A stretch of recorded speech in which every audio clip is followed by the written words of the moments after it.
em rất tin vào cái cảm giác đầu tiên. Nhìn vào bạn nam á, em có thông điệp vũ trụ rõ em là chỉ có thể làm bạn bè thôi và bạn tốt, chứ không thể là một người mà em có thể tiến đến xa trong tương lai được. Em nói nãy thông điệp vũ trụ đã thông báo cho em hả? Dạ. Sao mà biết được cái thông điệp vũ trụ đó em? Người nào hiểu được mà bắt được cái thông điệp của vũ trụ là người đó cũng dữ lắm á, phải giỡn đâu nha. Dạ, em đặc biệt và thật may mắn vì em đã có cái bản năng đó. Trời ơi, quá dữ quá luôn ta. tuyệt vời. Cô này cổ có thông điệp vũ trụ, còn mình không có thông điệp vũ trụ. Thôi mình xuống dưới sống được cái không thông bắt điệp sống vũ được trụ đâu. Thôi mình cứ quay quần xung quanh trái đất được rồi. Dạ. Em ha, người vũ trụ thì để ta có thông điệp vũ trụ đi. Thôi chứ ai miền Linh nói vậy không chịu đâu. Sao? Đúng rồi. Đâu thể nói vậy được, cái không được. Ai miền Linh phải nói lại xem. Anh tên Quỳnh Hữu Nghĩa, hiện tại là nghề nghiệp là kinh doanh cá cảnh và ở Bến Tre. Doanh cá kiển nhiều không? Hiện tại em ở dưới là Bến Tre chắc có khoảng là 500 hộ giống với có 2 cái cửa hàng nhỏ nhỏ ở Sài Gòn với Bình Dương. Ủa em có cửa hàng ở Sài Gòn luôn? Cửa hàng nhỏ thôi. Lúc trước là em làm chung với ông anh là bên bất động sản á, có miếng đất á. Rồi sẵn có kế bên có phần trống nên làm cửa hàng đó luôn. Rồi Bình Dương ai coi? Bình Dương thì chắc chị họ em coi. Trời ơi vậy giỏi quá. Có 3 cửa hàng cá kiển ở Bình Dương, ở thành phố Hồ Chí Minh, rồi Bến Tre nữa. Vậy ngon rồi. Bến Tre dạng như nuôi, còn bán là đem đây bán hoặc là bán online á, mà chủ yếu bán online là nhiều. Ở đây dạng như là chỉ cho mấy người mà họ muốn xem trực tiếp á. Vậy là giỏi quá trời đất rồi. Chủ 3 cửa hàng luôn vậy đó. Tre là huyện nào? Huyện Mỏ Cày Nam. Mời nhà gái giới thiệu về mình nào. Good afternoon, ladies and gentlemen. This is my pleasure to meet all of you today. Let me introduce about myself. My full name is Phan Thị Kim Thùy, but my close friends call me Cherry. I will be turning 28 years old this year, but I still have the spirit of a teenager. I'm originally from Sóc Trăng province, but I'm based in Ho Chi Minh City. And about career-wise, I am a marketer. And besides that, I also an English teacher for kids. Tên Phan Thị Kim Thùy, quê Sóc Trăng nè, đang sống Sài Gòn, làm giáo viên dạy tiếng Anh cho mấy các bạn trẻ, bạn nhỏ nè. Các bạn của Thùy thì gọi Thùy là tên là Cherry nè. Vậy tưởng đâu nãy tôi tưởng đâu nghe thấy nó thích phim Tom và Jerry. Giới thiệu trà tiếng Anh thì biết cô giáo tiếng Anh rồi hả? Không, em mù tiếng Anh. Lúc trước học FPT á, em thi lại 5 lần chưa đậu. Thi 5 lần hả? 5 lần mà chưa đậu. Không đậu. Rồi bây giờ có cô giáo tiếng Anh để dạy kèm cho em luôn. Vậy có lẽ về hai đứa nếu mà vợ nóng quá càm ràm bằng tiếng Anh mình cũng khỏe. Đúng, mình không hiểu gì. Mình không hiểu gì đó, đúng rồi đó. Nghĩa nói cho Thùy biết là ưu điểm khuyết điểm của mình đi Nghĩa. Ưu điểm của em chắc sự kiên trì với lại không hút thuốc, không cờ bạc, không nhậu nhẹt gì đó. Còn khuyết điểm của em chắc hơi nhát với ít nói. Ưu điểm khuyết điểm nhà gái là gì nè? Đầu tiên em lạc quan nè, có lý trí và có chừng mực. Em cũng có tính sáng tạo, bên cạnh đó cũng biết nấu ăn, lễ phép, là một người thật lòng và đáng tin cậy. Rồi còn khuyết điểm? Khuyết điểm của em là hơi nóng tính, mà khi nóng tính thì sẽ cau mày, với lại em cũng hay quên. Bây giờ mình nói chút xíu về đường tình duyên đi Nghĩa. Tình duyên em trải qua chắc 4 mối tình. Mối tình đầu tiên mối tình đầu tiên 4 năm. Mối tình thứ hai? Mối tình thứ hai 1 năm. Mối tình thứ ba? 1 năm. 6 năm. Mối tình thứ tư? 1 năm luôn. Sau 7 năm yêu đương gì đó, em thấy em có lỗi gì trong tình yêu? Cũng có thời gian là lỗi vô tâm. Bây giờ là có thể thay đổi được không? Để biết. Thay đổi giờ thay đổi hết rồi. Rồi còn em thì sao? Tình trường như thế nào? Xác nhận là một mối tình thì em chỉ có một mối tình thôi. Thì sau khi em tốt nghiệp thì em sẽ dành tất cả thời gian cũng như là suy nghĩ của em về cái công việc thu hút hơn là cái việc tình cảm hiện tại. Bạn ấy cũng vậy. Cho nên là em nó im lặng và bạn ấy im lặng. Xong là tụi em im lặng luôn. Một mối tình thôi. Dạ. Không có kinh nghiệm bằng bên kia 4 mối tình. Nhưng thật ra bên kia là nhát hơn em rất nhiều luôn. Dạ. Em một người làm chuyên môn marketing cũng rất là lanh lợi ha. Dạ. Bây giờ mình muốn tìm một nửa yêu thương của mình, một mẫu hình lý tưởng thế nào? Em muốn bạn trai của em phải cao trên 1m70. Cao 1m70. Đợi xíu.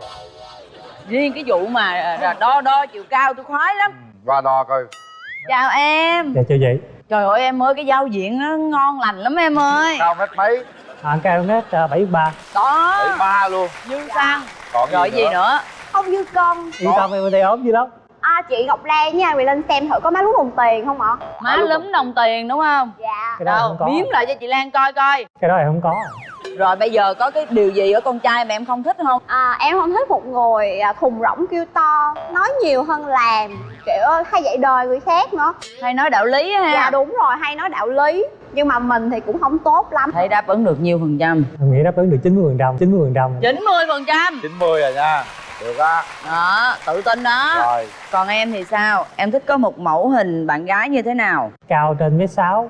Được. Nói chung là không ốm không mập là được. Có cái kiến thức một xíu. Bên đó là giáo viên rồi, ngon rồi. Dạ. Với là mẫu của người em thích là dạng như giống ca sĩ Thu Thủy đó. Cô bên đây là cô giáo nhưng cũng xinh đẹp, giỏi, có rất nhiều tài năng lẻ. Không? Xui cái là em không có tài năng lẻ nào hết trơn. Chỉ có mạnh nhất là dạng như mấy môn thể thao vận động á. Cái đó thì môn nào em chơi cũng được. Có điểm nào không thích ở bạn gái không? Em không thích là kiểu người lăng nhăng á. Rồi em đi với ai? Đáng lẽ em đi với bạn em mà bạn em bên quân sự á, mà giữa chừng thì chỉ huy kêu lại không cho đi nữa. Rồi ok. Có chú Quyền Linh lo. Mình đi với ai em gái? Em cũng đi một mình luôn. Một mình. Có chị Lan lo. Biết đâu một hồi về hai mình. Đúng. Bây giờ mở rào. Nhanh cho chị. Nhanh lắm. Trời ơi, gấp lắm rồi em ơi.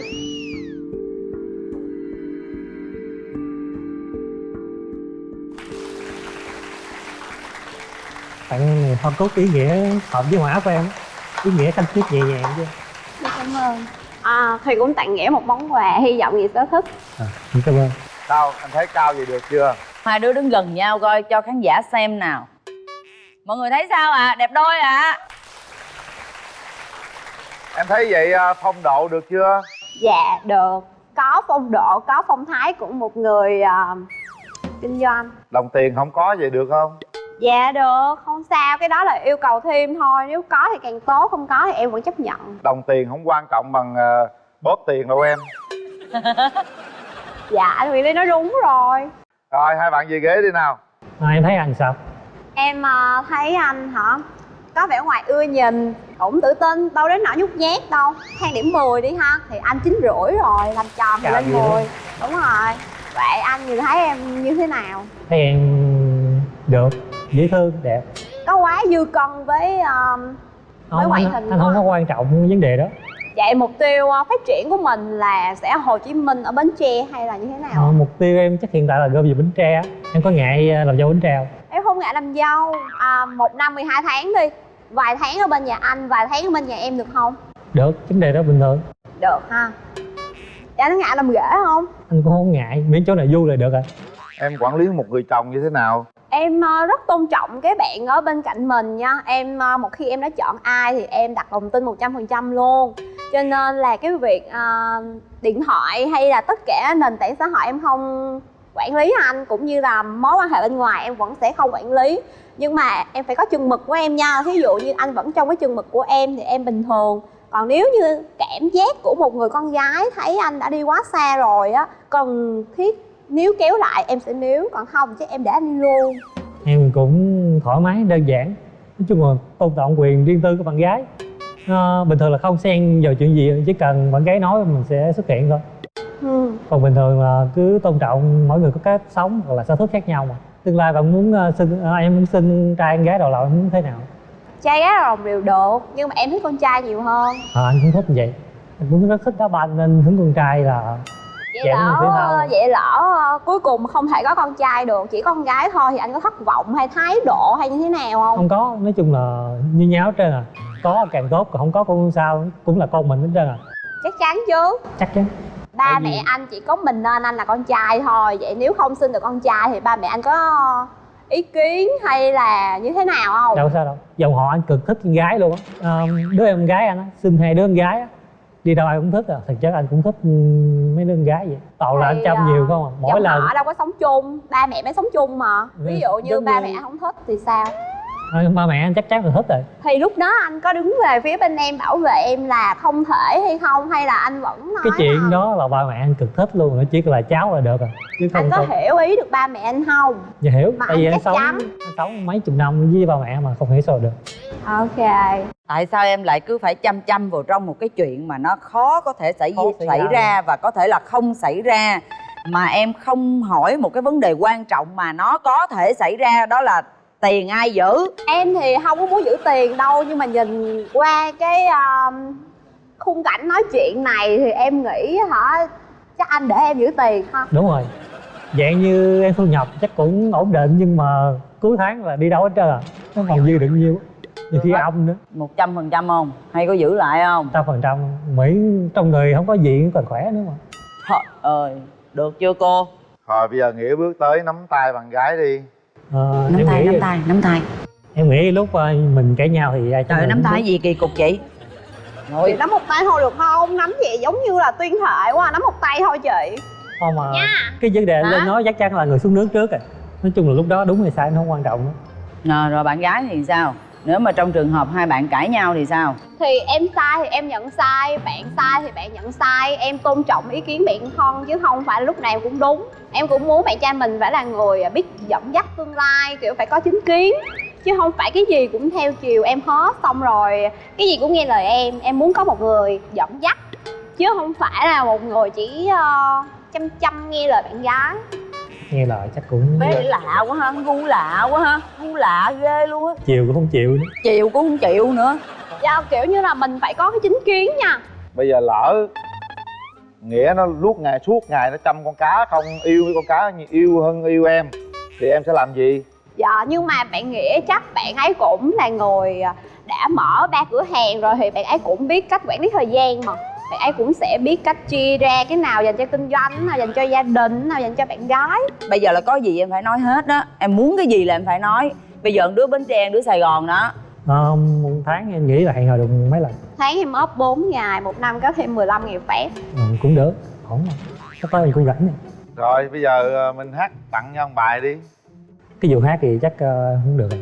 Trời, bạn gái là đa tài em nè, nhờ bạn gái đi. Em có thể hát tặng anh một bài hát em thích được. Không, em không hát. Em chỉ có bài thơ thôi chứ em không có bài hát. Cũng được. Đêm Sóc Trăng điệu lâm thôn rộn rã, bánh bía thơm ngon ngọt tiếng dù kê. Con gái Sóc Trăng duyên dáng mặn mà, người dân cần mẫn cho quê nhà no ấm. Chính dòng sông ngọt ngào đầm thắm, ghe thuyền theo dòng nước im trôi. Ghé qua kế sách bãi bồi phù sa, vườn cây trĩu quả mượt mà, sầu riêng măng cục, chảng xoài chôm chôm. Anh ơi có chén Đô Thành, về quê mua đất xây nhà cùng em. Quá. Được rồi, thôi mình về vị trí ngồi đi các bạn. Mời em, một cô gái tài năng, duyên dáng, chủ động, độc lập. Thì bây giờ mời hai bạn để tay vào nút bấm. Đây là quyết định của hai bạn. Bấm hay không bấm đó là quyền quyết định của hai bạn. Và hai bạn sẽ đưa ra quyết định sau 3 tiếng đếm của chị Ngọc Lan nhé. 1 2 3.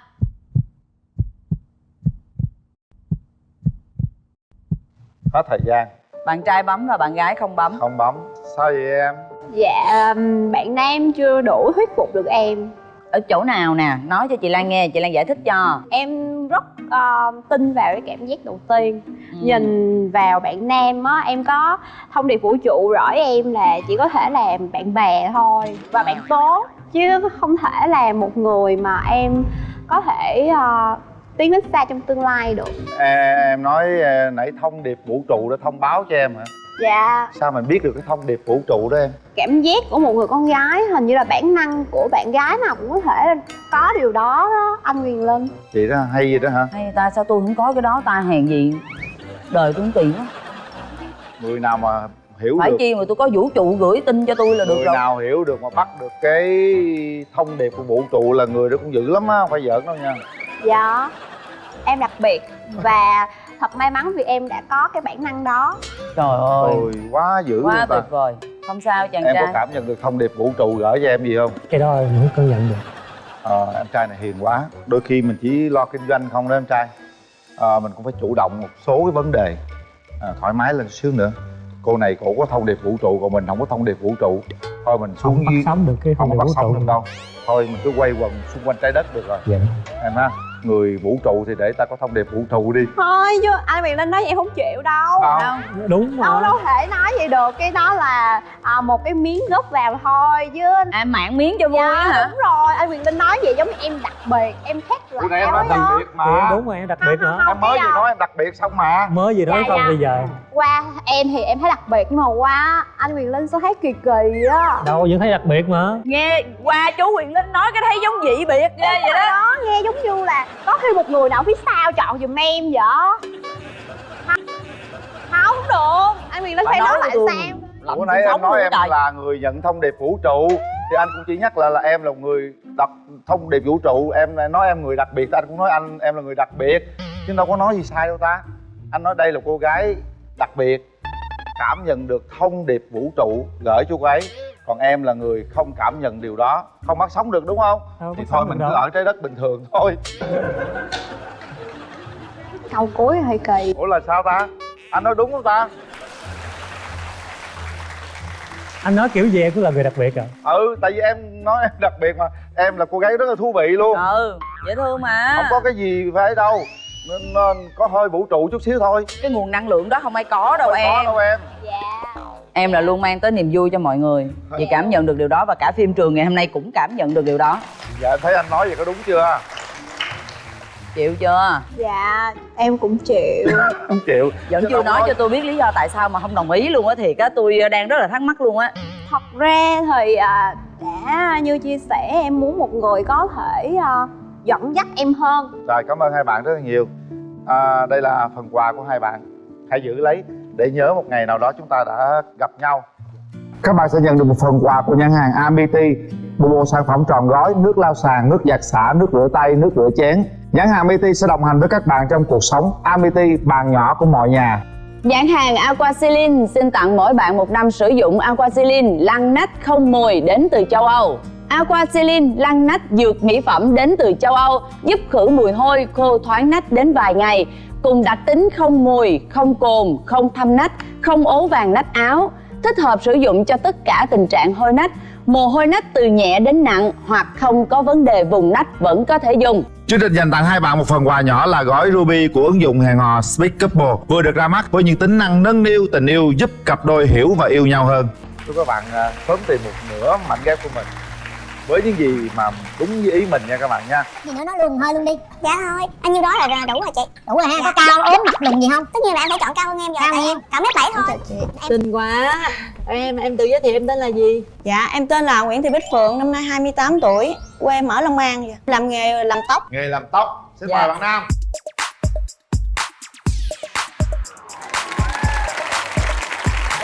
Dạ. Xin chào anh Quyền Linh. Chào bạn. Dạ, xin chào chị Cát Tường ạ. Chào bạn. Dạ, em tên Huy, năm nay em 29 tuổi, làm nghề tài xế ạ. Dạ. Lái xe gì? Dạ, chạy ship anh. Chở ship lâu chưa? Được 3 năm anh. Đại hôm nay là em xin ship cho em được nghỉ để em đi bạn mới hẹn hò và ship đồng ý, ship nói cố gắng lên làm sao để có được một bạn gái về với ship đi ăn một năm cưới. Dạ. Phượng giới thiệu một chút xíu về mình đi.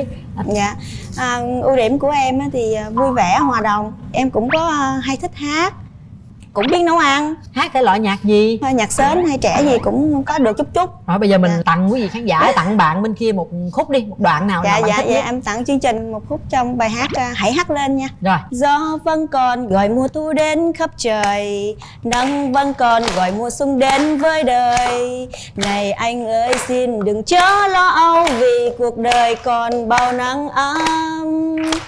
Sông vẫn còn gọi bờ cát trắng biếng chiều, nước vẫn còn một màu xanh biếc thối nào. Dòng sông xưa vâng ngàn năm trôi mãi trôi hoài về biển lớn. Rồi, cảm ơn bạn. Rất là dễ thương. Nghe hát xong rồi thấy sao? Hay lắm anh. Hay không? Đi lái xe cho sếp suốt luôn vậy đó hả? Dạ.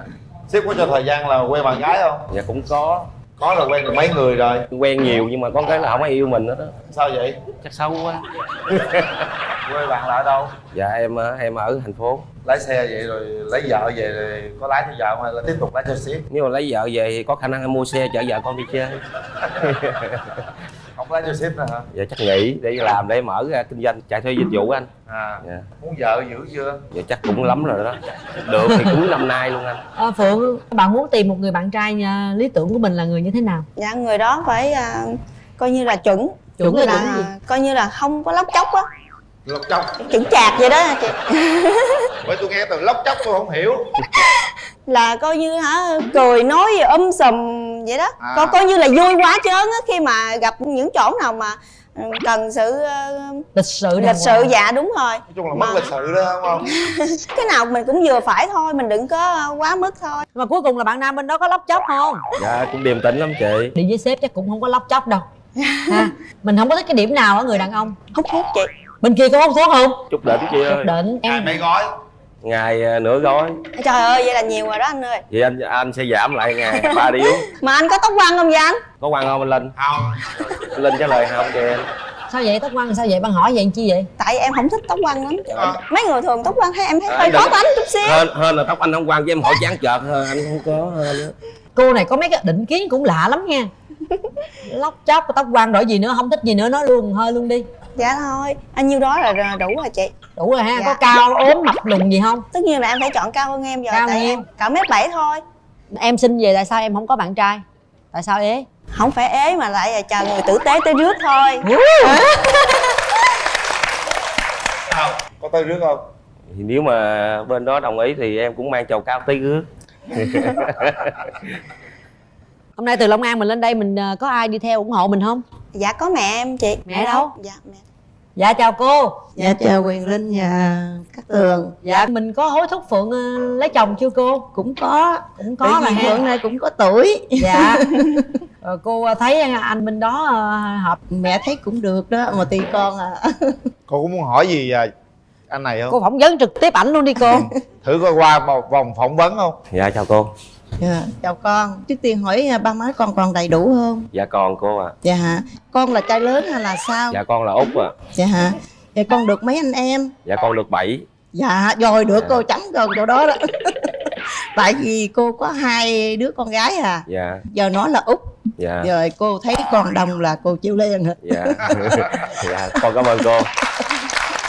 Đó, như mẹ là chót lọt rồi đó. Hôm nay mình đi đến chương trình có ai đi theo ủng hộ mình không? Dạ có chị ơi. Ai đâu? Dạ cô em với em gái. Dạ chào cô, chào em. Dạ chào anh Quyền Linh với lại chị Cát Tường ạ. Bên kia là bác coi như là đồng ý là anh trai của em rồi đó. Còn mình riêng em thì em thấy chị Phượng sao? Dạ em thấy chị Phượng rất dễ thương á anh Huy. Em có muốn nói gì với chị Phượng không? Em nói là anh em cũng rất tốt. Với lại em gửi lời chào anh chị. Dạ cảm ơn. Cô thấy Phượng sao cô ơi? Quý ơi. Dạ. Cô thấy cháu bên đây dễ thương, đẹp. Dạ. Nói chuyện chính xác. Nói chuyện chính xác cái chỗ đó là quan trọng lắm luôn á. Em không thích điều gì ở người phụ nữ? Đừng có ghen quá anh. Em có ghen không? Dạ không. Em có gia trưởng không? Dạ không luôn. Ủa Quy ơi, Quy thích con gái ở miền nào Quy? Dạ miền Tây chị. Miền Tây là đây là đúng luôn rồi nè. Dạ. Bây giờ em còn cái yêu cầu gì Em nữa hay coi không được. nè? Để chị qua chị nhìn mặt là Dạ chào anh Quyền Linh.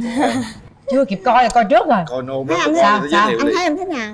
Dễ thương. Dạ cảm ơn anh. Có không thích điều gì ở người bạn trai không? Thì đó hồi nãy nghe bạn đó nói là không có gia trưởng là em cũng mừng lắm rồi. Xinh lắm. Nói nghe Dễ nè. thương lắm. Nhưng bây giờ lấy nhau về á, là ai giữ tiền? Nếu mà được cho phép thì chắc em. Để tiền hỏi bạn trai có Dạ. chuyện vậy không nha. Dạ chào chị.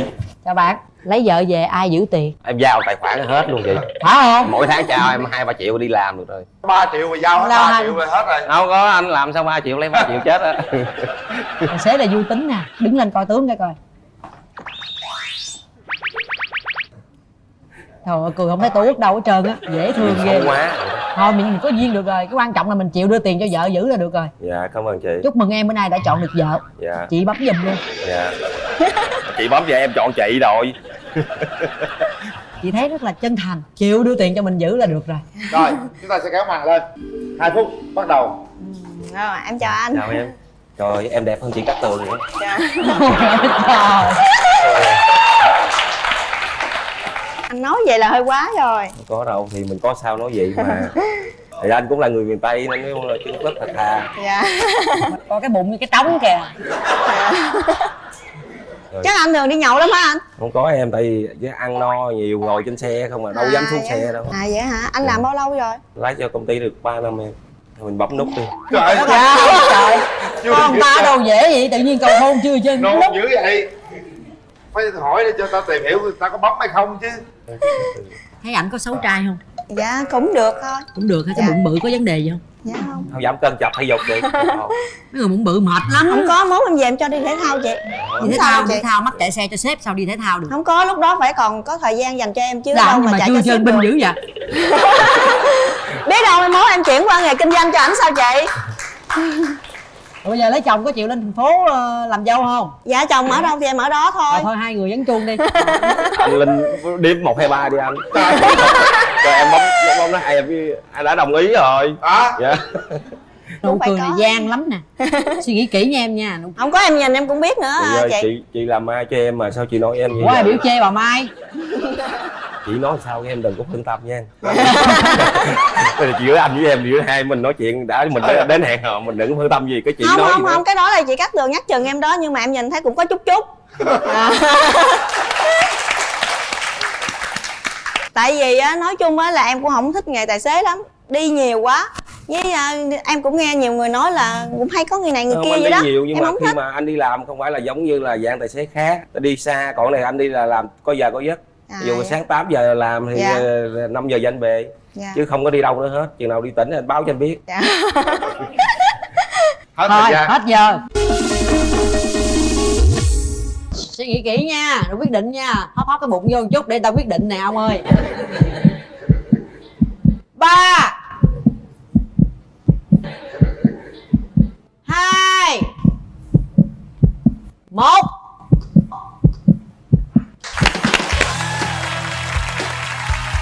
Chúc mừng hai bạn đã bấm nút ha. Nắm tay nhau cái coi có khác nắm vô lăng không? Em không, em không? Nói gì với mẹ trước đi. Dạ thưa bác, nếu mà được thì xin bác sang năm con về con thưa ba mẹ con để cho hai chúng con thực hiện hôn nhân.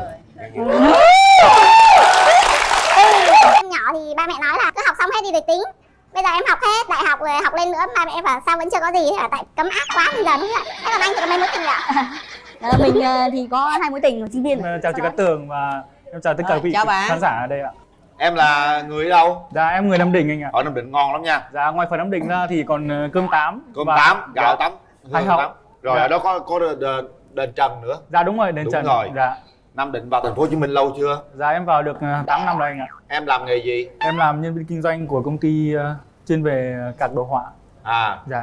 Tên gì? Em là Trần Văn Tiên, năm nay em 27 tuổi. Trần Văn Tiên. Xin lỗi, em 28 tuổi. Trời ơi, tuổi mà còn xin lỗi nữa. Rồi, tới thiên mình. Em xin giới thiệu, em tên là Hường. Em là nhân viên kinh doanh của công ty bất động sản. Em quê ở Thanh Hóa. Mình vào đây lâu chưa? Em vào đây tính bây giờ là khoảng 6 năm ạ. 6 năm. Mình có những cái ưu điểm gì? Em có ưu điểm là biết nấu ăn, biết quan tâm chăm sóc, biết làm việc nhà. Khuyết điểm? Khuyết điểm là em lười tập thể dục. Cái này nhiều người lười lắm. Và vì sao hôm nay lại là động lực nào mình đến với chương trình? Một phần là cũng do gia đình em cũng bảo là học thì cũng gần xong rồi. Ngành đang học gì nữa? Rồi. Hiện tại thì em đang học lớp cao học MBA tại trường Đại học Kỹ thuật Công nghệ ạ. Em ấy là do em chơi quá là nhiều bạn nam, cho nên là khi mà đi tìm hiểu các bạn nam khác thì em không muốn nữa. Biết hết tánh hư tật xấu của nam rồi phải không? Vâng, người ta nói là con trai tốt ấy, thì nhiều như ma, mà nghe kể hoài chưa bao giờ gặp. Hy vọng là hôm nay em sẽ gặp được cái bạn tốt tốt đấy. Hy vọng hôm nay bạn ấy sẽ như ma. Mới dù nói xấu trai, thật xấu trai biết hết rồi. Rồi bên kia là sao nè, mình có ưu điểm khuyết điểm gì không nè? Dạ ưu điểm của em là tự lập, sống có trách nhiệm và biết vui vẻ cho gia đình. Ngoài công việc của em ra thì sở thích của em thì em thích chơi game, tập thể dục. Tập 6 múi em. Vậy là được rồi. Nó Dạ. mới tập thể dục, rủ bạn bên đây đi với bạn bên đây thì lại lười tập thể dục. Dạ chủ nhật em thường hay đi tập thể dục, đi bộ ở công viên gia đình ạ. Nhưng giờ được mấy múi rồi? Dạ em chưa có múi nào luôn. Bởi vì là công việc ngồi nhiều và ăn cũng hơi nhiều nên là tập bụng thì hơi khó. Tập phải 6 múi, anh từ 6 múi tập thành múi nè. Dạ. Mình có những khuyết điểm gì không bạn? Dạ khuyết điểm của em là em hơi nóng tính ạ. Thẳng thắn quá, có điều gì không nên không phải là em sẽ nói liền. Thí dụ anh giận ai thì anh giận trong vòng bao lâu? Giận khoảng 3 ngày. Em thì giận được khoảng 3 phút. Anh ơi, công việc của anh là phát triển thị trường, có phải hay đi nhiều không ạ? Dạ cũng không phải đi nhiều ạ, chỉ ngồi văn phòng ở nhà làm hành chính. Tại vì em thì cũng hay phải đi gặp khách hàng ấy, tối em đi học. Thế thì cái thời gian mà nếu có thể thì hẹn hò thì khoảng khi nào thì là hợp lý ạ? Hợp lý thì cái này mình sẽ thương thảo lại sau, mình sẽ ưu tiên cho bạn gái trước. Bởi vì công việc mình cũng từ buổi tối nó cũng không có áp lực gì nhiều thì mình có thể sắp xếp được. Sau khi mà kết hôn á thì anh nghĩ là nên sống riêng hay là sống chung với gia đình, bố mẹ thì sẽ tốt hơn? Anh nghĩ là nên sống riêng, nhưng mà cái chuyện chăm sóc cho ba mẹ về xế chiều thì mình phải có trách nhiệm. Em thì lại thích sống chung với ba mẹ hơn. Bởi vì là ba mẹ ở ngoài quê cho nên là anh có ý định trong này. Lên hai mình đi uống cà phê.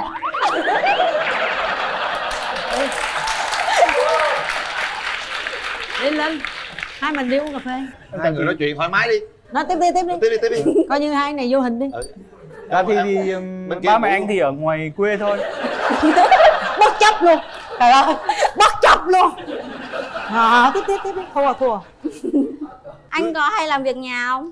Có, cái chuyện đấy là chuyện bây giờ là đàn ông thì hiện đại mình phải biết lo cho gia đình. Cái chuyện giặt giũ rồi nấu ăn hay là vun vén nhà cửa thì mình cũng phải làm. Vâng, em hỏi cho biết vậy thôi chứ cái đấy thì phải chờ thời gian kiểm chứng anh ạ. Thì tất nhiên rồi, cái này thì chắc chắn rồi. Hỏi em có mấy mối tình rồi? Em đã có mấy mối tình rồi ạ? Em suýt thì có vài mối tình. Trước kia thì do em nhỏ thì ba mẹ nói là cứ học xong hết đi rồi tính. Bây giờ em học hết, đại học rồi học lên nữa, ba mẹ em bảo sao vẫn chưa có gì. Thế là tại cấm áp quá nên giờ nó vậy. Thế còn anh thì có mấy mối tình rồi ạ? Mình thì có 2 mối tình hồi sinh viên rồi. Sau đó thì mình chia tay được khoảng 6 năm rồi. Em muốn chừng nào cưới? Em nếu mà được thì em muốn chừng nào cưới. Cưới ạ? Em nghĩ là sau khi em kết thúc khóa học á, chắc là khoảng sang năm sau là hợp lý ạ. Em thấy được không? Em thấy nếu mà được, nếu mà hai đứa hợp ý nhau thì em sẽ sắp xếp được cuối năm là em sẽ hỏi cưới bạn luôn. Anh có mê tín không anh? Em nghe nói là tuổi của em cưới năm nay là không có được. Anh thì cũng không có quan trọng lắm. Bởi vì mình hợp nhau thì cũng chỉ 60% thôi. Còn 40% còn lại cũng phải do cái con người mình, được cái đức tính của mình nữa, là mình cải thiện thêm. Anh cao mét mấy vậy? Anh cao 1m72. Em cao dưới 1m5 có được không anh? Được, bên anh sẽ bế em lên luôn. Chị kiểm tra giúp em ơi, hay không chị? Hồi nãy qua thấy rồi, cao to. Cao to. Thế mà gia đình hôm nay có ai đi theo không? Dạ. Gia đình em hôm nay có bạn thân ở cùng và em trai em. Chào em. Sao thấy cặp này ổn không em? Chiếm luôn diễn đàn rồi, mai mốt MC thất nghiệp rồi. Dạ, em thấy anh bên này thì khá là chín chắn ạ. Nhưng mà có vẻ hơi nghiêm túc một tí. Phải nghiêm túc chứ, đi hỏi vợ mà không nghiêm túc. Ý là tính có vẻ không biết có khó tính không ấy. Rồi, cảm mà ơn em. cậu thấy anh ấy có hợp với tớ không? Thì tớ nghĩ là khoảng được 60%. 60% hả? Đưa em trai đi, hỏi ý kiến em trai coi thấy anh đó, anh rể được không? Thì em cũng thấy anh cũng được. Tới luôn ha? Dạ, tới luôn cũng được. Bố mẹ em cũng giục cho em lắm rồi. Rồi. Thế hôm nay bạn trai có ai đi theo không? Em đi với bạn cùng phòng bạn thân của em ạ. Dạ, chào chị Cát Tường, chào anh Quyền Linh ạ. Dạ, hợp hay không là tùy vào anh chị chứ còn anh tên là em nói anh không phải người yêu lý tưởng nhưng mà người chồng lý tưởng. Thì anh là người sống có trách nhiệm, biết Không phải chăm người yêu lo lý gia tưởng đình. là Dạ. sao? Nói về lãng mạn thì chắc là cũng ít. Dạ. Còn nếu mà về chăm lo cho gia đình thì cái khoản đó thì chắc anh ok chị. Cái này được. Nhưng mà em thấy chị bạn gái bên này thì sao? Dạ, em thấy chị cũng dễ thương ạ. Còn hợp hay không là để hai chị gặp mặt nhau nói chuyện. Đúng rồi, gặp mặt nhau cái đã. Em chào anh. Chào em, nãy giờ em nói anh nghe rồi thấy nói chung là cũng gọi là lanh lợi ha. Dạ. Giao tiếp tốt. Như vậy là ổn. Anh bên đây cũng vậy nhưng mà anh bên đây anh hơi trầm chút xíu. Dạ. Ổn này. Và sau một thời gian đôi trẻ tự tìm hiểu, chúng ta kéo màn lên để đôi trẻ gặp nhau. Rồi, mời bạn. Dạ. Chào em. Bó hoa chẳng. Em cảm ơn. Lần đầu tiên em thấy anh là người thế nào? Em nhìn anh thì chững chạc ạ, không có nhiều râu lắm ạ. Anh thì 3 ngày phải cạo một lần. Wow, vậy tốt. Anh thì sống rất thực tế. Dạ, Có sao anh sẽ nói như thế vậy? Em cũng sống giống anh thôi ạ. Ví dụ anh chỉ mong là sau này nếu mà mình có duyên mà nên nghĩa vợ chồng á, tôi chỉ mong là em vun vén cho gia đình. Em là thuộc tuýp phụ nữ là không thích yêu mà là phụ nữ của gia đình, như bạn bè nó nhận xét em như thế. Mai mốt anh về là anh vẫn sẽ phụ giúp mọi người trong công việc gia đình đúng không ạ? Tất nhiên là cái chuyện này nếu mà anh ở ngoài anh sẽ là người đàn ông, còn Vâng. về nhà anh sẽ như một người phụ nữ. Kỳ vậy? Tức là em sẽ vun vén cho gia đình, em sẽ phụ vợ chăm sóc con và xây dựng nhà cửa. Rồi buổi tối anh sẽ là đàn ông hay là phụ nữ? Anh sẽ tất nhiên là sẽ là đàn ông của em rồi. Ok, Quan trọng nhất là cái này đấy. được. Không, bản lĩnh đàn ông lắm. Một like. Anh là 10 like luôn. Em Vô, thích lãng vô. mạn không? Tình yêu chút đi. Dạ, có một chút cũng được mà không có cũng không sao, tại vì thực chất em không phải là tiếp người lãng mạn lắm. Thì anh nghĩ là sau cái chương trình này là thì mình cùng cho nhau cơ hội Vâng. mình để tiếp xúc, tìm hiểu. Dạ. Nếu mà được thì mình đi xa hơn. Vâng. Còn không được thì mình vẫn là những người bạn tốt. Vâng, em cũng nghĩ như thế. Rồi, hết vậy thời bây gian. giờ bấm nút ạ. Rất đơn giản như vậy thôi. Được thì đi xa hơn. Đây, nút. Không được thì là những người bạn. Chúng ta có 3 tiếng đếm để quyết định hẹn hò hay không hẹn hò. 3 2 1. Hết thời gian. Rồi, chúc mừng các bạn. Chúng ta có thể nắm tay với nhau để cảm nhận cái ngày đầu tiên gặp nhau như thế nào. Truyền hơi ấm cho nhau. Người đàn ông. Em không thích người đàn ông có tính lăng nhăng. Quân đội yên tâm, Không thể. có chỉ huy lo. Nóng tính. Kỷ luật quân đội cũng đã rèn luyện tất cả mọi thứ, nóng tới đâu thôi. Dạ. Không được vượt quá cái ranh giới đó. Dạ. Gì nữa? Thì không vũ phu. Không có luôn. Em tên là Hoàng Văn Hiếu, năm nay em 27 tuổi, đang làm việc và công tác tại Tiểu đoàn Thiết giáp 22 ở Hóc Môn, thành phố Hồ Chí Minh ạ. Gia đình hiện ở Bình Thuận. Hoàng Văn Hiếu, 27 tuổi, Dạ. đang công tác tại Trung đoàn Thiết giáp. Tiểu đoàn Thiết giáp. Tiểu 22. đoàn Thiết giáp ở Hóc Môn, Dạ. quê Bình Thuận. Đó là thông tin đầu tiên từ đàn trai đó, đàn gái. Rồi, bây giờ xin mời bạn nữ. Xin chào quý vị khán giả, chào chị Nam Thư, chào anh Quyền Linh. Chào em. Em tên là Hoàng Nguyễn Minh Lương. Năm nay em 28 tuổi, em đang làm nhân viên văn phòng tại thành phố Hồ Chí Minh ạ. Lương hả? Dạ, đúng rồi ạ. Lương á anh. Lương là tới tháng đó có lương Dạ đó hả? đúng rồi á anh. Lương là cái điều mà mỗi tháng ai cũng mong đúng không em? Dạ. Cái công việc cụ thể của đàn gái là làm gì nha? Dạ, em thì hiện tại đang làm tại công ty logistics về vận tải quốc tế ạ. À, vận tải quốc tế. Dạ. Mà bạn làm gì bạn? Dạ, em làm customer service ạ. Hả? Chăm sóc khách hàng hay chăm sóc khách hàng. Chăm sóc khách hàng. Dạ. Hôm nay mình chuyển qua mình chăm sóc các chú bộ đội được không? Thiếu Quý Hiếu. Dạ. Em có thể nói lên cụ thể ở cái công việc của em là gì ở trong Thiết giáp? Dạ, công việc chính của em là em học bên trưởng xe M113, là em chỉ huy một kiếp xe gồm có trưởng xe, pháo thủ và lái xe ạ. Tức là chỉ huy một cái nhóm luôn. Dạ, một kiếp xe thôi ạ. Một ekip xe. Dạ. Ở kiếp xe gồm mấy người? Dạ, 3 người đó ạ. 3 người là bắn pháo. Dạ, bên em có súng ấy rồi, không phải pháo ạ. Bên em là tăng xe em là xe thiết giáp không có pháo. Thiết giáp không có súng hả? Không phải không có pháo mà súng về khác ạ. À, giờ súng với pháo khác hả? Dạ. Hiếu, Dạ. em nói một xíu về điểm mạnh và điểm yếu của bản thân em nha. Dạ, điểm mạnh của em là sống tình cảm, vui vẻ, dễ gần và em đặc biệt rất thích nấu ăn, nấu uống và biết chơi một số môn thể thao ạ. Điểm yếu của em là tuy em ở trong quân đội được rèn luyện nhiều nhưng mà mỗi khi mà em gặp mấy bạn nữ khác giới là người em nhút nhát giống như là nhát gái vậy. Nhát gái đúng không? Dạ. Nhút nhát là nhút nhát với phụ nữ với người đẹp thôi. Còn trước quân thù là rất mạnh mẽ. Dạ đúng rồi. Chỉ huy thì rất là mạnh mẽ đúng không? Dạ. Nhưng mà gặp phụ nữ á tự nhiên mình thấy yếu đuối hẳn lên. Dạ. Thích nấu ăn hả? Dạ. Vậy thì mình có phải là anh nuôi trong đơn vị của mình không? Dạ, lúc trước em cũng đã từng là anh nuôi 2 năm rồi ạ. Giỏi quá. Lương, điểm Dạ. mạnh điểm yếu của em là gì? Điểm mạnh của em là em cũng biết nấu ăn. Công việc gia đình thì em là người phụ nữ của gia đình rồi.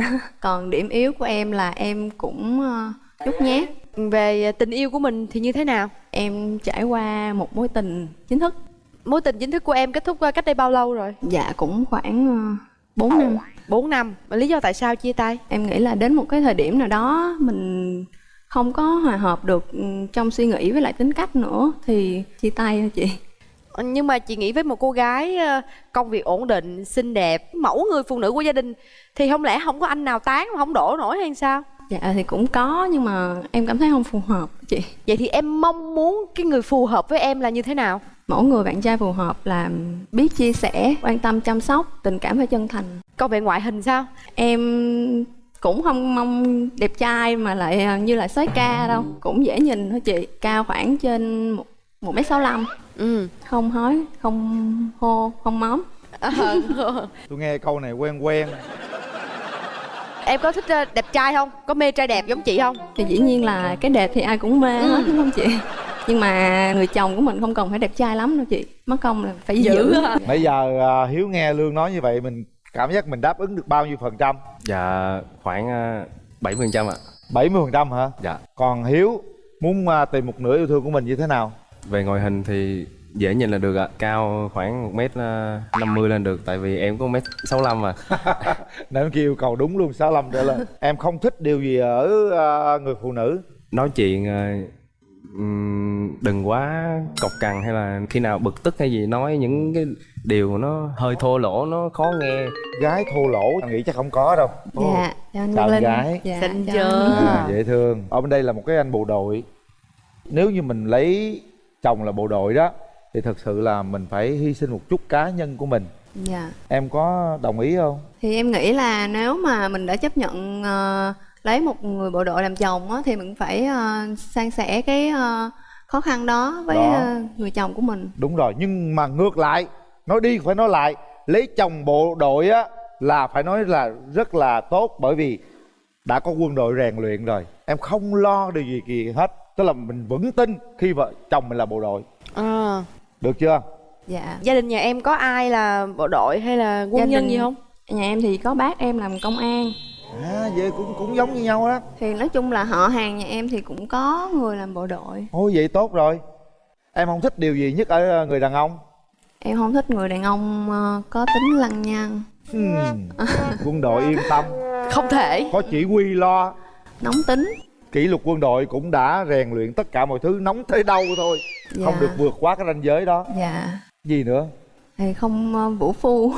Không có luôn. Sao dám? Dạ. Trời ơi, em chỉ mét chỉ huy một cái thôi là đơn giản vậy thôi. bao em luôn. Có chị Quy ngồi đây đừng lo gì hết trơn. Rồi vậy là yên tâm rồi ha. Dạ. Qua coi mắt đàn trai tôi đẹp trai lắm rồi nha. Ở quân trường hơi đen chút thôi chứ đẹp trai. Tình trường của mình sao? Kể bà mối nghe với nè. Em cũng trải qua một mối tình, hai người thật sự chưa chín chắn với lại tính chất công việc, và bạn ấy là cảm giác nào cũng muốn em được sự thoải mái để đáp ứng nhiều cái nhu cầu để đi chơi này nọ nhiều. Tức là người ta yêu cầu mình dành nhiều thời gian đúng không? Dạ. Chia tay cách đây bao lâu rồi Hiếu? Dạ cũng được 1 năm rồi ạ. Cái điểm gì mà em mong muốn ở người phụ nữ? Nếu đã đến được với nhau thì sống một cách chân thành luôn ạ. Duyên thì mình gặp nhau, còn số không là cái đó là mình vì nhau, mình thứ tha là mình sẽ ở được bên nhau ạ. Nếu mà mình đã thực sự vì nhau thì mình có thể thay đổi vì nhau. Và quan trọng nhất là mình phải nghĩ cho nhau. Hiếu có một cái cặp mắt chân thành, tin cậy, yên tâm cho đàn gái bên chị là thấy được đó. Lương, em sinh năm mấy? Em sinh năm 91. Em tuổi Mùi. Mùi, mạng Thổ đúng không? Dạ đúng. Lộ bằng Thổ. Em sinh năm mấy Hiếu? Dạ em 92 ạ. 92 là tuổi con khỉ. Dạ. Kiếm phong kim. Hợp. Mình hỏi ý kiến người thân thêm chút xíu coi sao nha. Dạ. Đàn gái đi với ai vậy ta? Dạ em đi với sếp em với đồng nghiệp của em ạ. Dạ xin chào sếp của đàn gái. Dạ chào chị Nam Thư, em chào anh Quyền Linh. Lương rất là hiền. Nếu như có chuyện cãi vã xảy ra thì cái chuyện mà bạn cần làm á là dỗ Lương, tại vì Lương rất dễ khóc. Dạ em hiểu. Đụng là khóc, không cãi đâu, cũng không nói gì cả. Giống em à. Hả? Em cũng khóc luôn hả? Này căng. Nếu có chuyện gì xảy ra thì cũng không có lời qua tiếng lại gì không hay cả. Tại vì hai đứa nó khóc hết trơn, đâu có lời qua tiếng lại đâu. Mình thấy hai bạn hợp nhau ở chỗ là cả hai đều thích nấu ăn. Dạ. Lương nấu ăn rất ngon. Dạ. Cho nên về phần gia đình chăm lo thì bạn cứ yên tâm. Về phần bạn bên đây thì riêng bản thân anh á, thì anh thấy được bạn có sự nghiêm túc trong cách nói chuyện cũng như là sự chân thành, giống như chị Nam Thư chị nói. Anh thì anh thấy ok, thì anh mong là hai người cũng nên cho nhau cơ hội để tiếp xúc nhiều hơn. Cảm ơn anh trai. Mời đại diện đàn trai. Dạ, lời đầu tiên xin chào MC Quyền Linh và chị Nam Thư cùng Dạ. với tất cả mọi người trong trường quay gia đình. Dạ. Xin thưa, tôi là bố đẻ của Hiếu. Trước tiên tôi cũng xin cảm ơn đài truyền hình, ekip Bạn Muốn Hẹn Hò và cán bộ tập thể lãnh đạo của lữ đoàn B26, mà đặc biệt là của tiểu đoàn Tăng Thiết Giáp 22 đã tạo điều kiện để cho con tôi và gia đình tôi được đến với chương trình hẹn hò. Sự hiện diện của các quý vị cũng như bạn gái hẹn hò với Hiếu hôm nay là một cái niềm đặc biệt vinh dự đối với gia đình chúng tôi.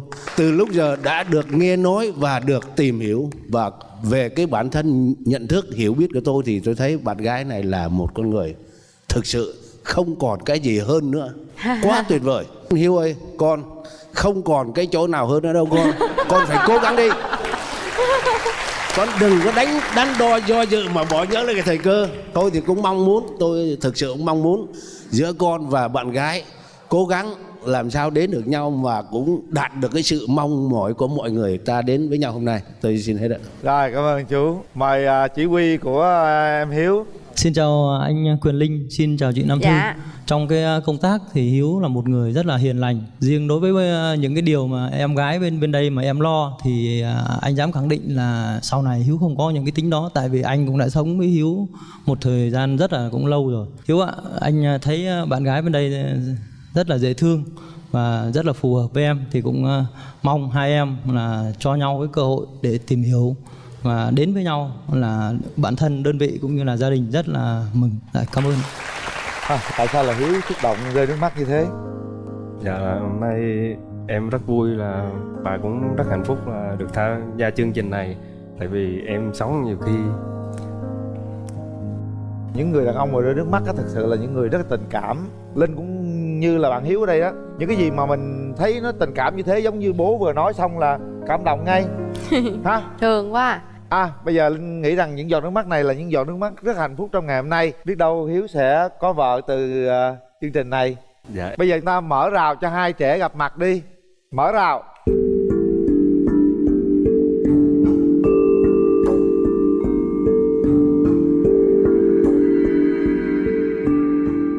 hôm nay đến với chương trình này. Dạ. Đừng khóc Hiếu, đừng khóc. Ôi. Em nhận nha. Em tặng anh cuốn sách. Cứ nói đi, nói anh đừng khóc đi. mà.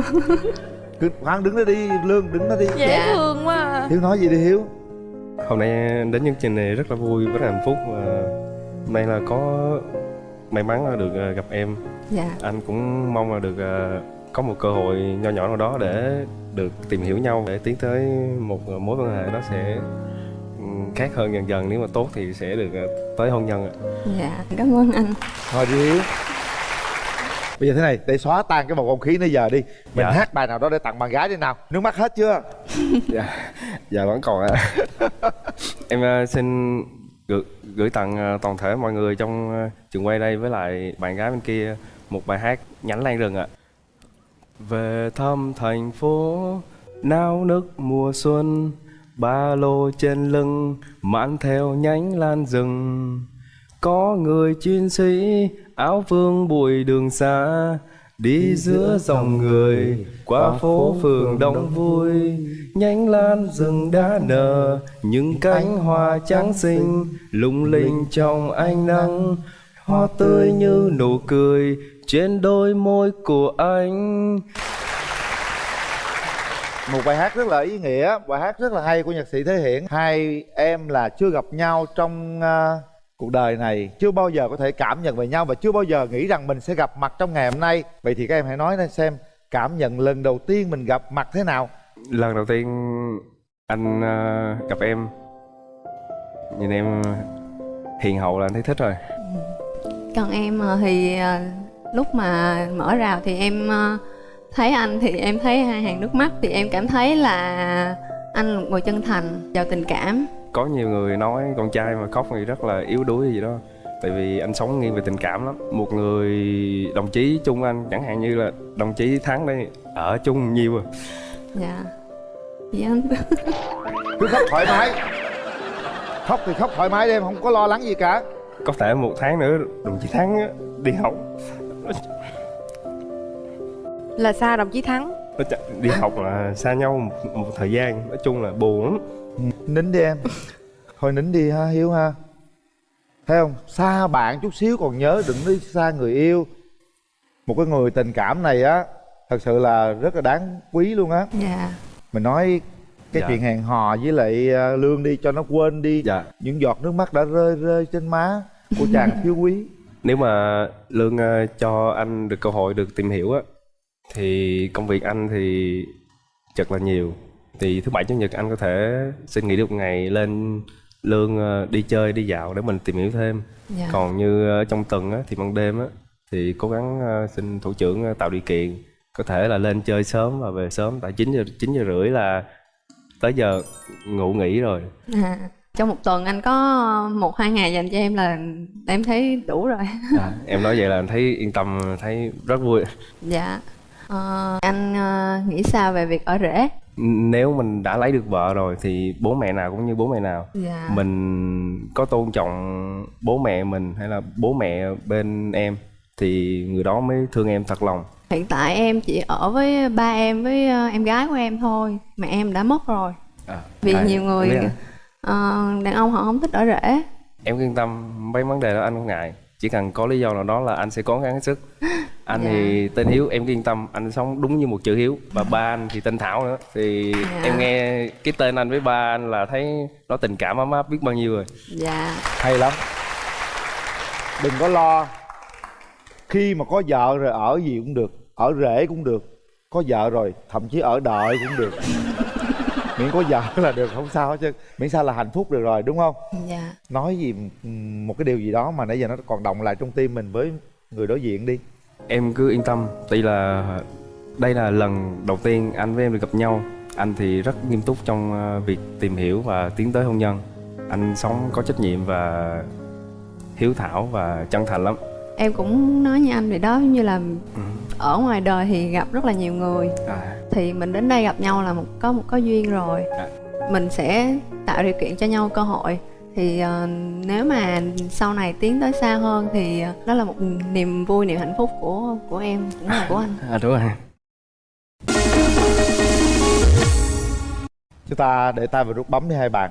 Kiểm tra lại con tim một lần nữa, xem nó có cùng rung động hay không. Sau 3 tiếng đếm, các em hãy quyết định.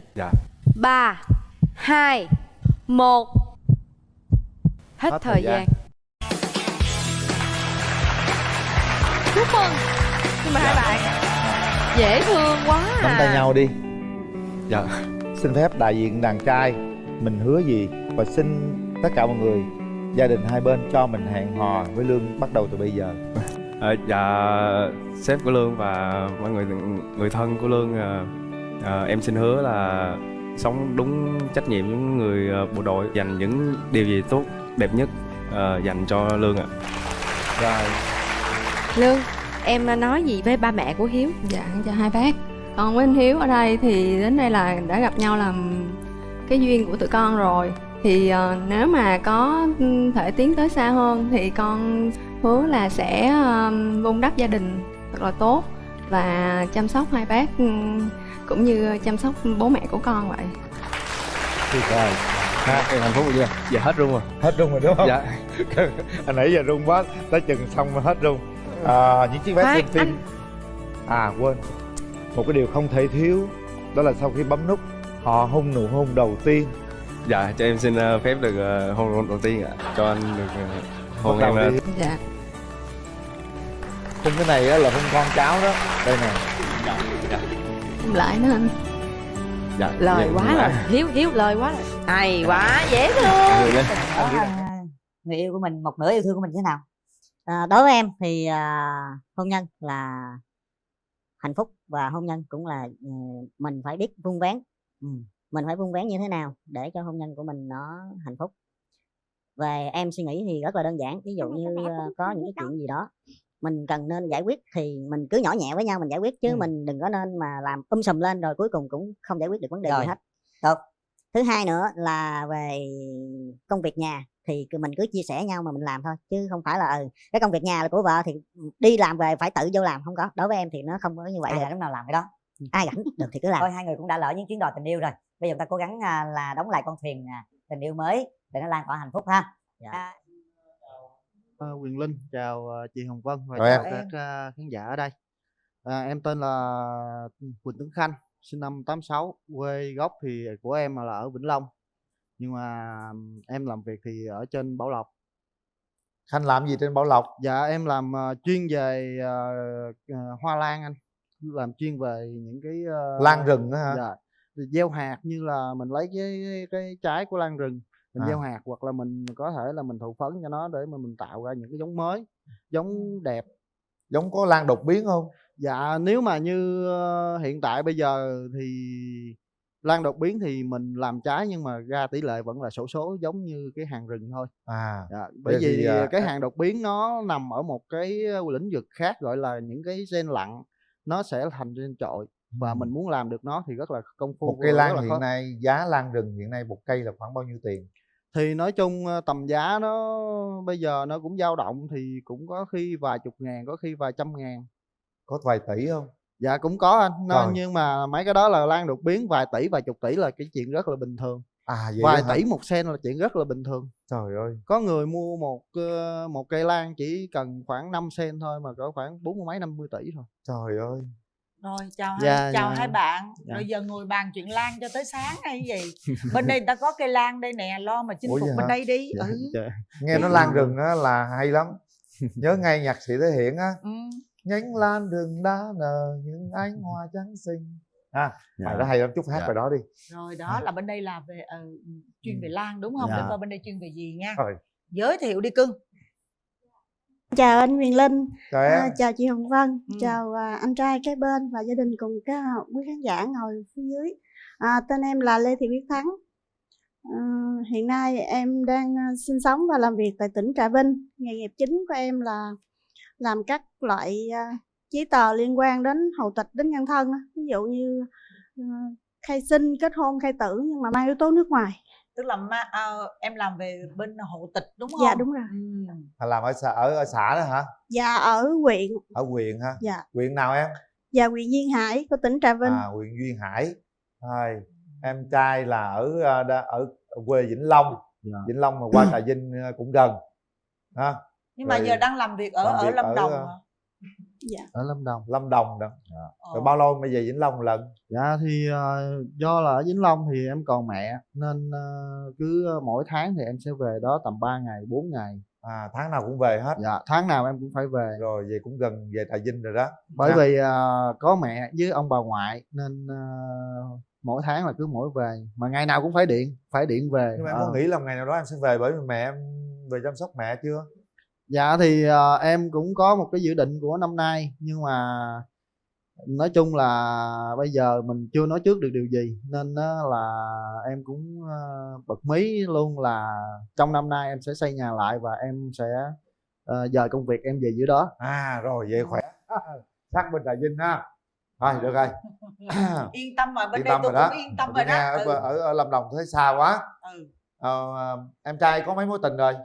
Dạ thì tật xấu coi là cái tính tốt trước xấu. Thì có một mối tình với người đầu tiên là vợ, rồi sau khi ly hôn thì cũng mấy năm em có quen một người cũng lớn tuổi hơn em đó, rồi hai người thì cũng qua lại nói chuyện và cũng cái chịu cảnh yêu xa lắm. Em thì ở Vĩnh Long, người đó ở Tây Ninh, rồi cứ nói chuyện qua lại thì cũng có nảy sinh tình cảm, rồi cũng muốn là tiến tới hôn nhân.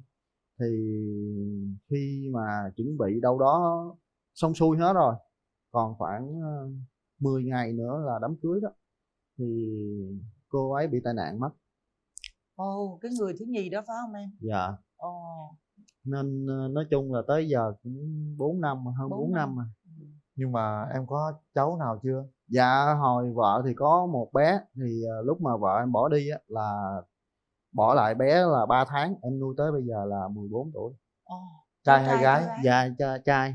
Trai hả? Dạ. Đó. Hoàn cảnh bạn trai bên đây, còn đường tình duyên bên kia thì sao? Để từ từ hỏi bên đây em cái điểm mạnh nhất của em là gì?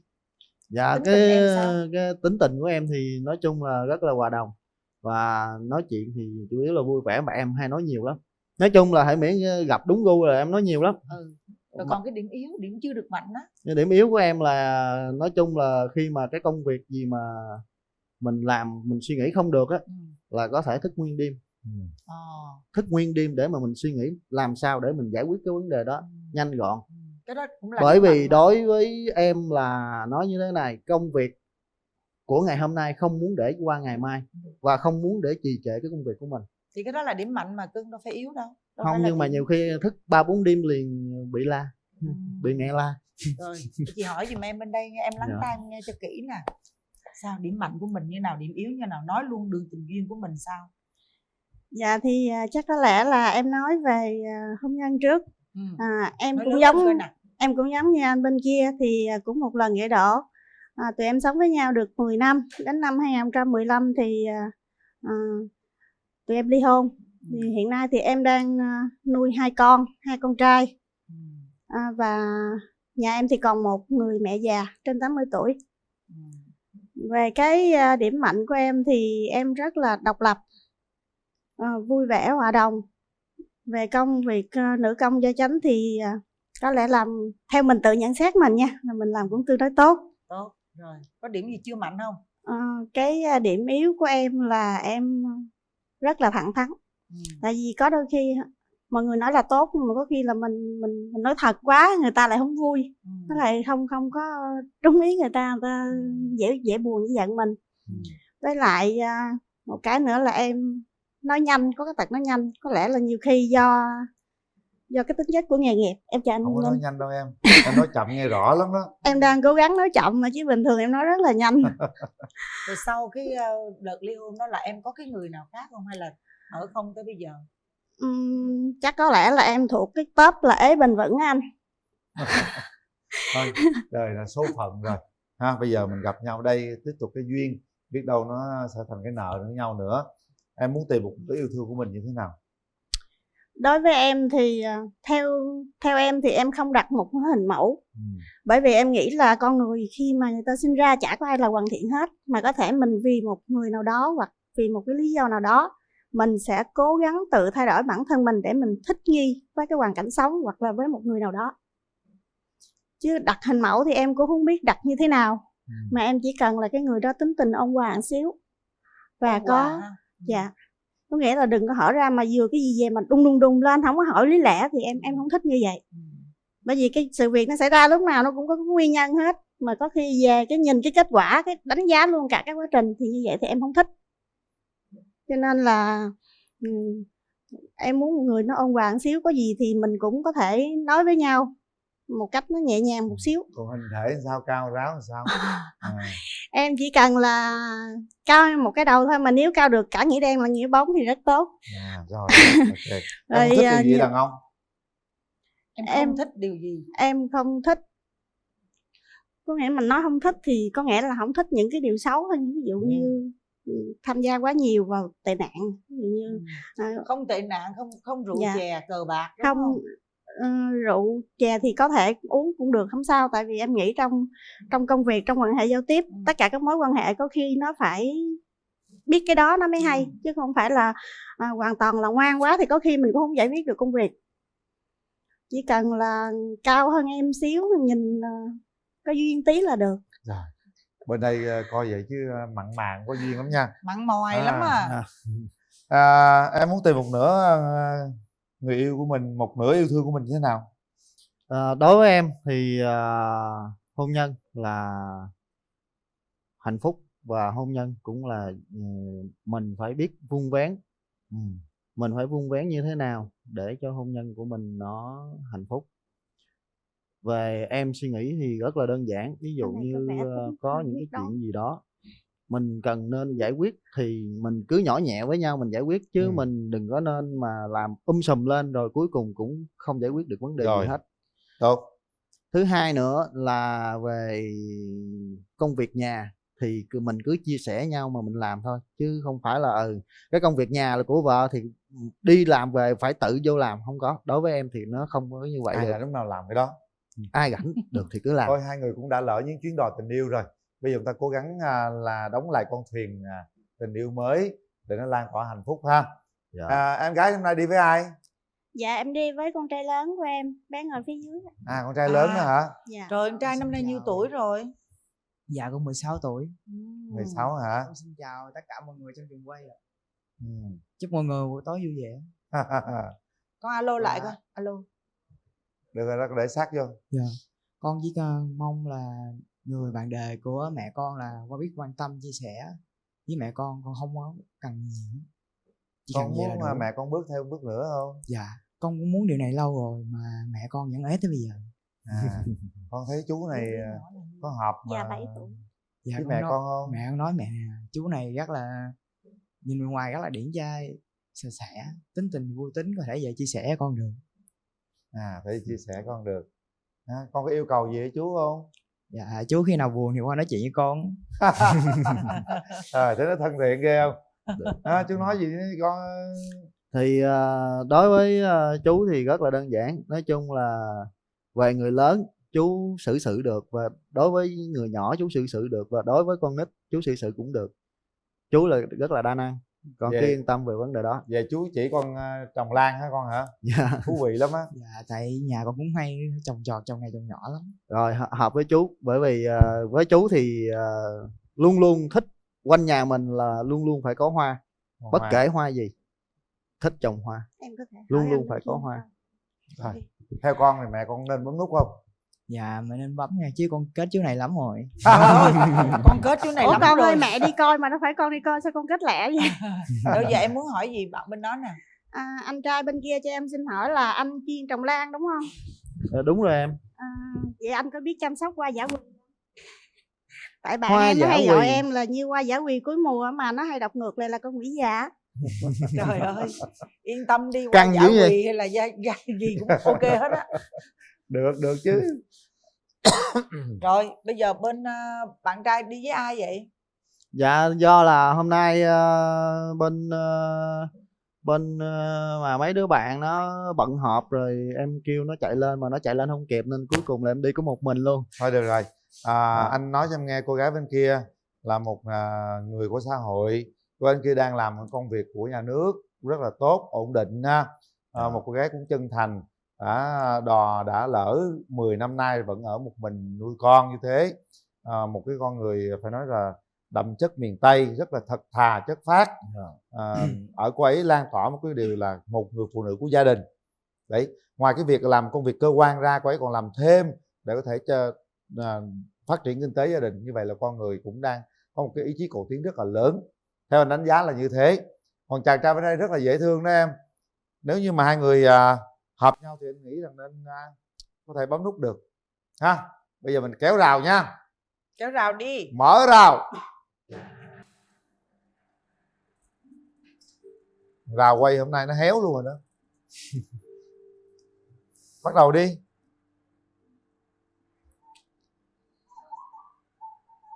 Chào em. Cười cái em cười. Tặng hoa nào. Cười. Cô gái có nụ cười tỏa nắng. Dạ em cảm ơn. Em cũng xin có món quà tặng cho anh. Rồi em cảm ơn em nhiều. Mở ra đi cưng, có ý gì vậy em? Dạ theo cái quan điểm của con thì quà về nhà hả mở? Đâu có đâu, ở đây là người ta mở ra để coi ý nghĩa cái quà tặng dành cho mình là cái gì. Dạ cái này là chị kêu nha. Mở đi. Mở vừa sáp. Ok. Rồi rất là đẹp. Một cụm dây thắt lưng. Một cái thắt lưng phải không? Rất Có là đúng đẹp. ý của em không? Dạ rất là đúng. Rất đúng phải không? Dạ. Ok, tốt rồi. Còn Lan đâu sao không thấy tặng gì hết trơn vậy? Dạ Trồng lan mà tặng bông hồng buồn ghê luôn. Do là lan mùa này nó ít bông quá, thấy nó ngại. Vậy đó hả? Ok. Bông hồng nó có ý nghĩa của ngồi bông xuống đi hồng bạn. cưng à. Bỏ cái khẩu trang Rồi, vô túi cưng luôn. bỏ đây. Nhét khẩu trang vào túi. Rồi đó. Nếu như mà bạn đem cái nhánh lan rừng từ Lâm Đồng về thì nó tuyệt vời biết mấy.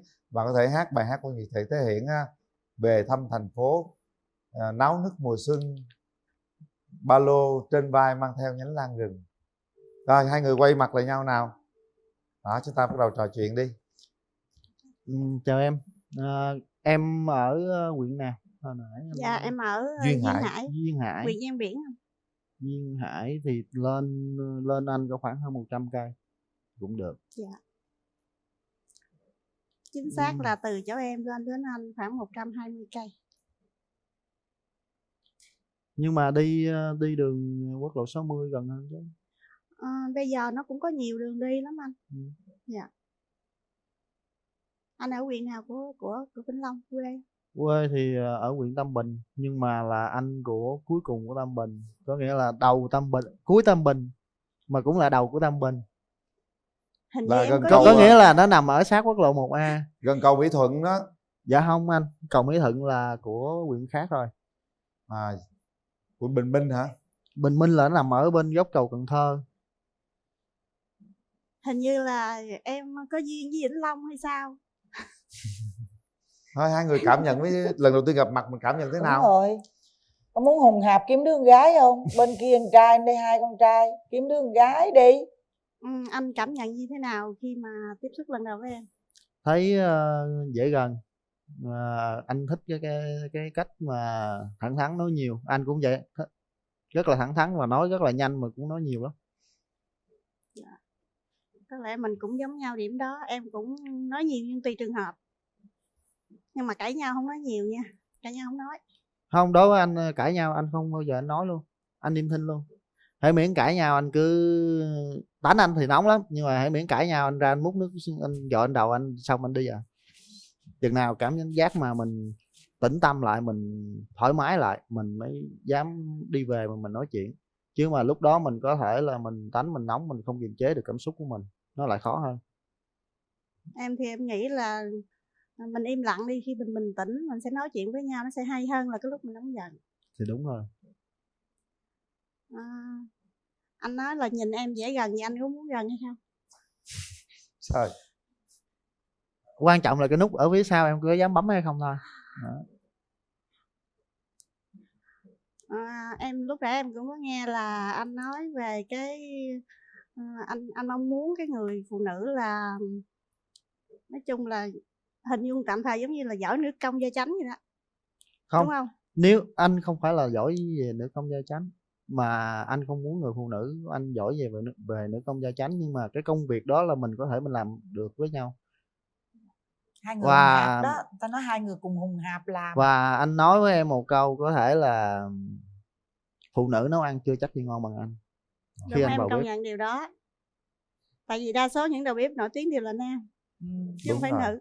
Với lại người ta chăm con người ta từ 3 tháng tuổi đó, bởi vì sao mà không giỏi được. Chị ơi, cái này phải kiểm tra lại, biết đâu có người hùng hạp chăm sao chị. Chưa gì đã ghen tuông rồi đó. Trời ơi, căng quá.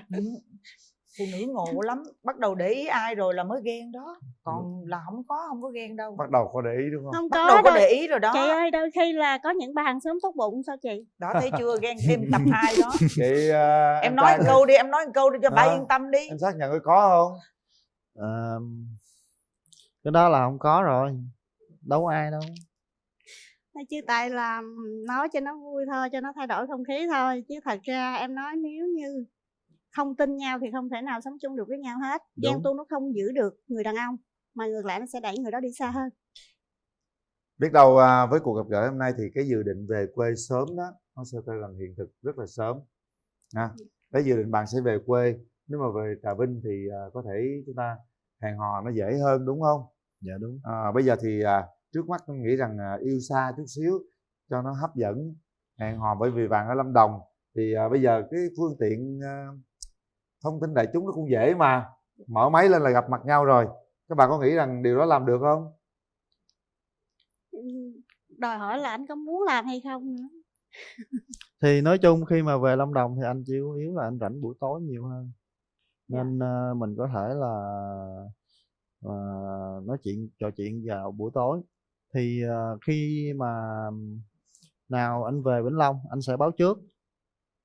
Đó, anh báo trước.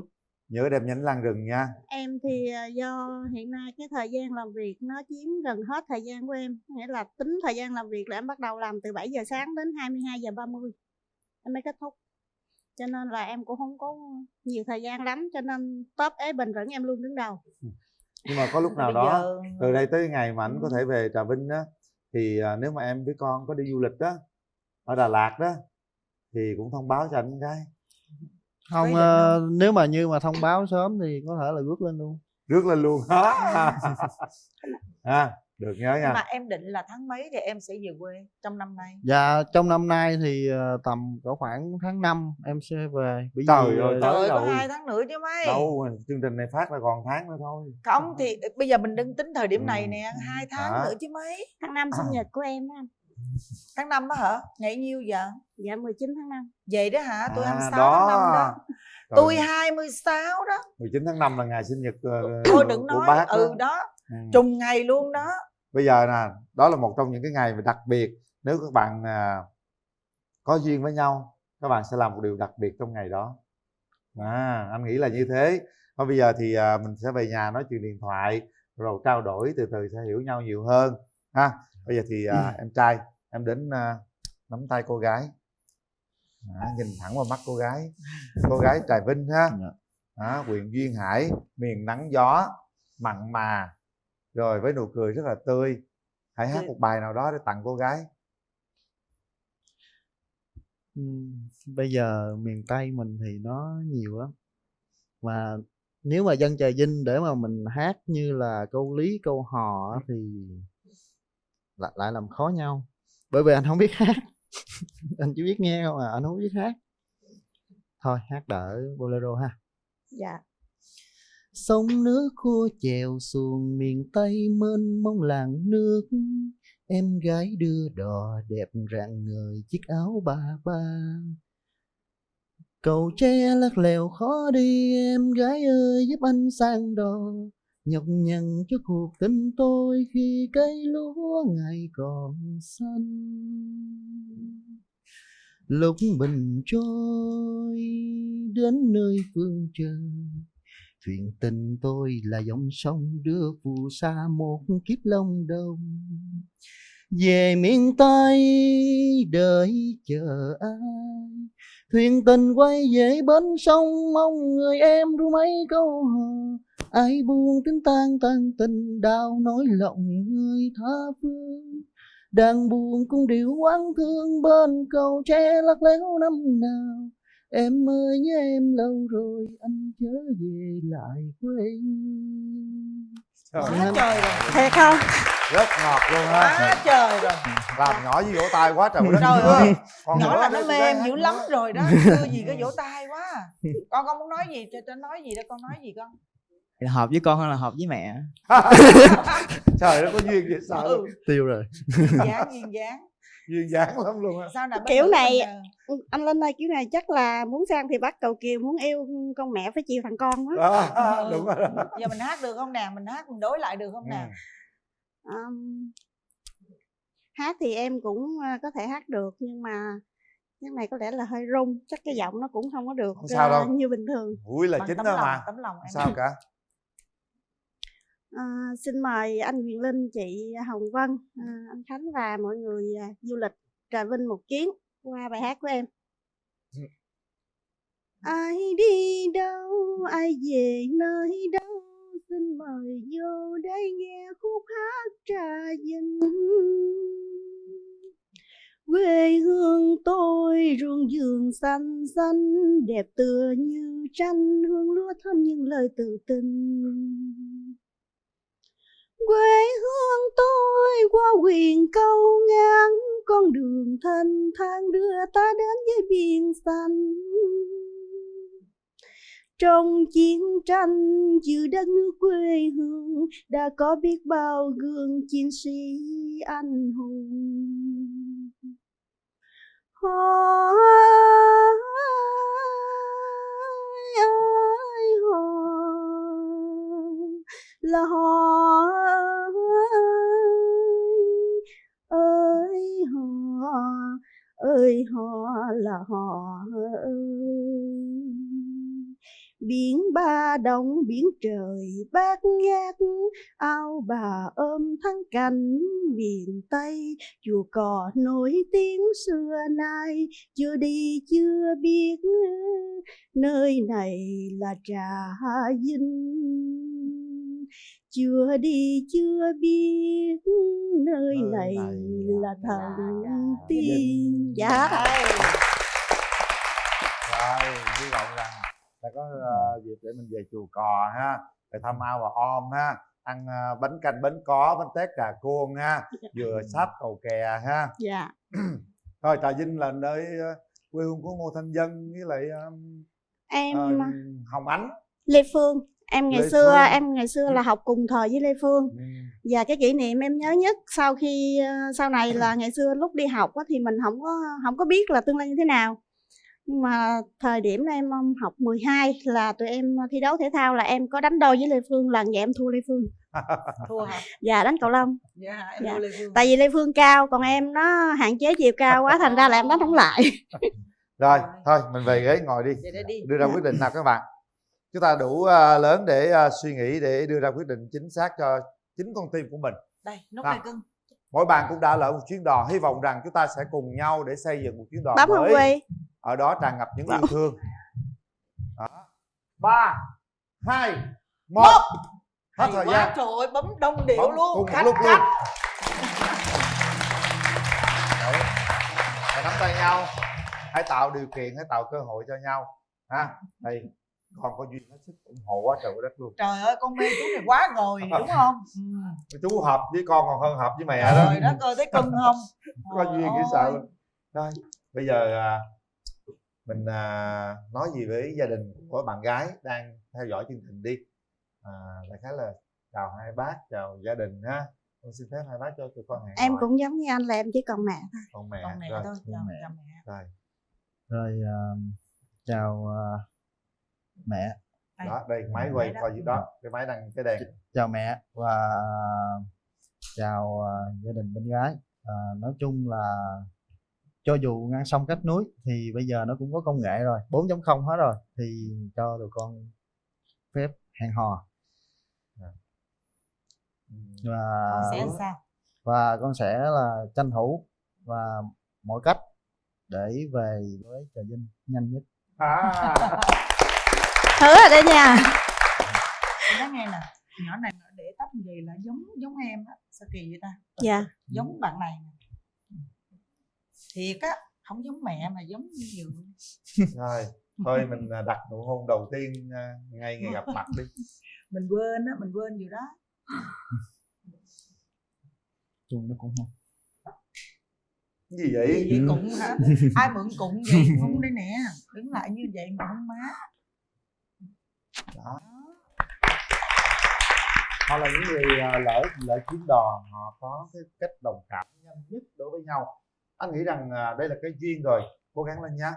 Cặp đôi mới nhất mà cũng là lỡ chuyến đò đã kết hôn mới đây thôi, không xa gì đâu, chỉ mấy ngày nữa thôi.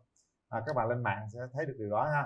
Và mong rằng với cái sự duyên đã có, chúng ta cố gắng nợ nhau chút xíu nữa là xong. Về Trà Vinh càng sớm càng tốt nha anh trai. Đây cô gái rất là chân thành đó, về dưới cổ làm giấy đăng ký kết hôn nhanh lắm. Làm một hồi đó luôn mà. Không anh ơi, chỗ em điền tên người khác không, lâu lâu thi thoảng em cũng muốn xóa tên ta, em điền tên em không được. lần này được. Lần này tự điền luôn nha.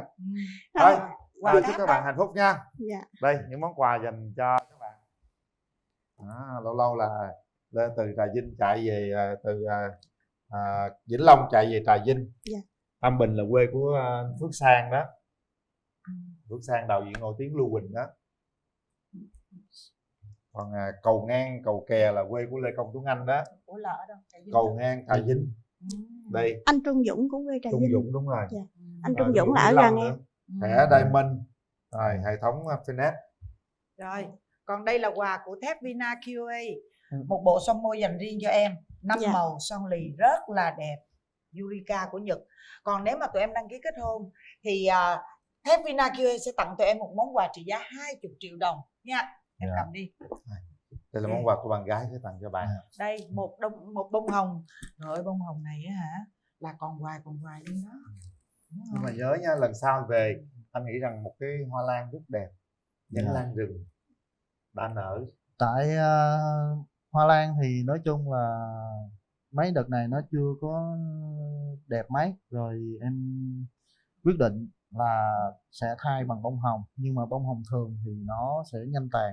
Em muốn tặng một cái bông hồng sáp mà một bông hồng sáp thì thời gian lưu hương nó tầm 3 tới 5 năm thì Đó. lúc đó thì mình lại tặng cái khác. Ok rồi Rồi, chấp nhận. hãy đưa nhau đi đến Đây. những nơi mình thích nào các bạn. Đi hướng này cưng, xuống cầu thang luôn. Mối tình ạ.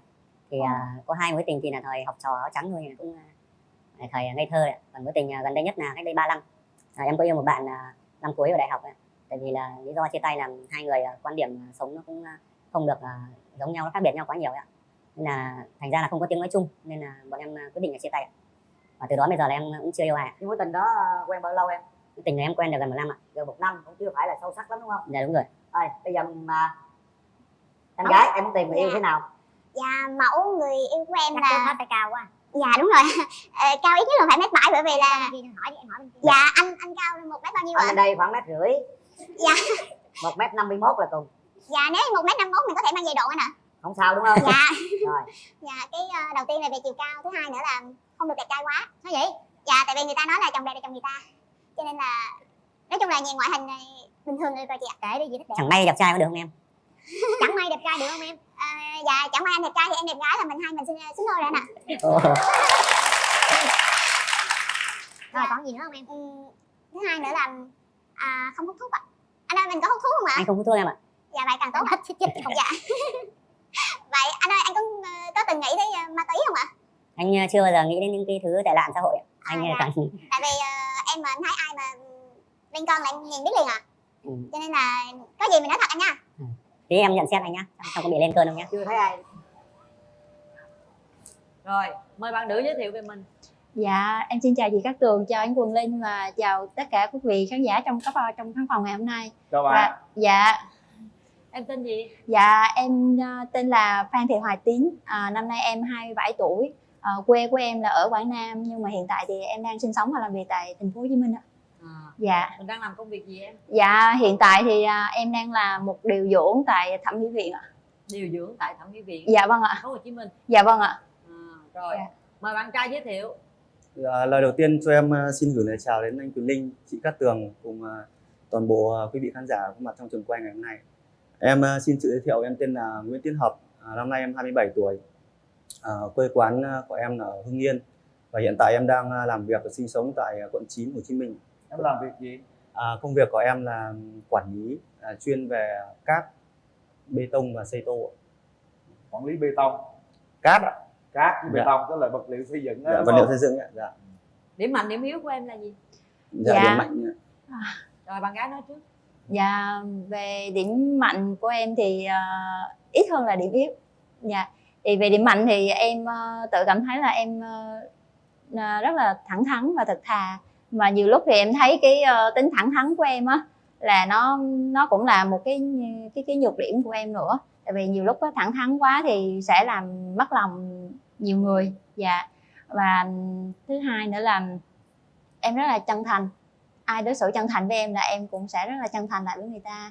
Và cái thứ ba nữa là em rất là dạng như là sống biết yêu thương người khác với lại yêu thương gia đình. Dạ. Còn nhược điểm của em thì cũng rất là nhiều. Đặc biệt là em rất là nóng tính. Dạ, nóng tính lắm luôn. Ở nhà mà em út ở nhà mà em đâu có dạy học được đâu, chỉ là bé kế em nó dạy thôi, còn em là không bao giờ dạy được, bởi vì là sai một cái là em nói một tiếng một thôi, còn qua tiếng thứ hai là dạ chắc là sẽ có đập. Trời ơi, đập em thôi chứ có khi nào em đập ai khác chưa? Dạ chưa ạ. Dạ. Và cái thứ trong hai công việc đồng nghiệp mà làm không vừa với em làm gì người ta? Dạ, hình như là nóng tính của em nó cũng có đôi lúc là em cũng có thể kiềm chế được, giống như là trong công việc á. Thì giống như trước đây thì cái môi trường làm việc của em thì nó cũng hơi khắc nghiệt một chút, thì trong môi trường đó em có thể kiềm chế được, bởi vì là nói là bệnh nhân nhưng mà là tư nhân, cho nên là khách hàng là thượng đế, cho nên là lúc đó là đúng rồi. Dạ, cho nên là lúc đó là cái tính của em nó sẽ kiềm xuống. Làm sao mà điều dưỡng được? Dạ vâng ạ. Dạ. Có khi nào đập đồ đập đạc gì không em? Dạ chưa ạ. Chưa. Dạ. Cũng tốt, chưa đến nỗi nào. Dạ. Bạn trai bên kia ưu điểm khuyết điểm của em là gì? Dạ, thưa là ưu điểm của em là một người sống và làm việc rất có trách nhiệm và chịu trách nhiệm trước lời nói của mình. Người sống khá là chan hòa, thương yêu mọi người, hay giúp đỡ người khác nữa. Dạ. Khuyết điểm? Khuyết điểm thì em cũng hơi nóng tính một xíu. Trời ơi. Hai người nóng tính hết trơn rồi, chắc quýnh lộn luôn á. Em nóng tính cỡ nào? Thực ra là cũng nóng tính nhưng mà bây giờ mình cũng lớn rồi ạ. Nên là cái nóng tính của em giờ nó cũng được kìm cũng bớt rồi ạ.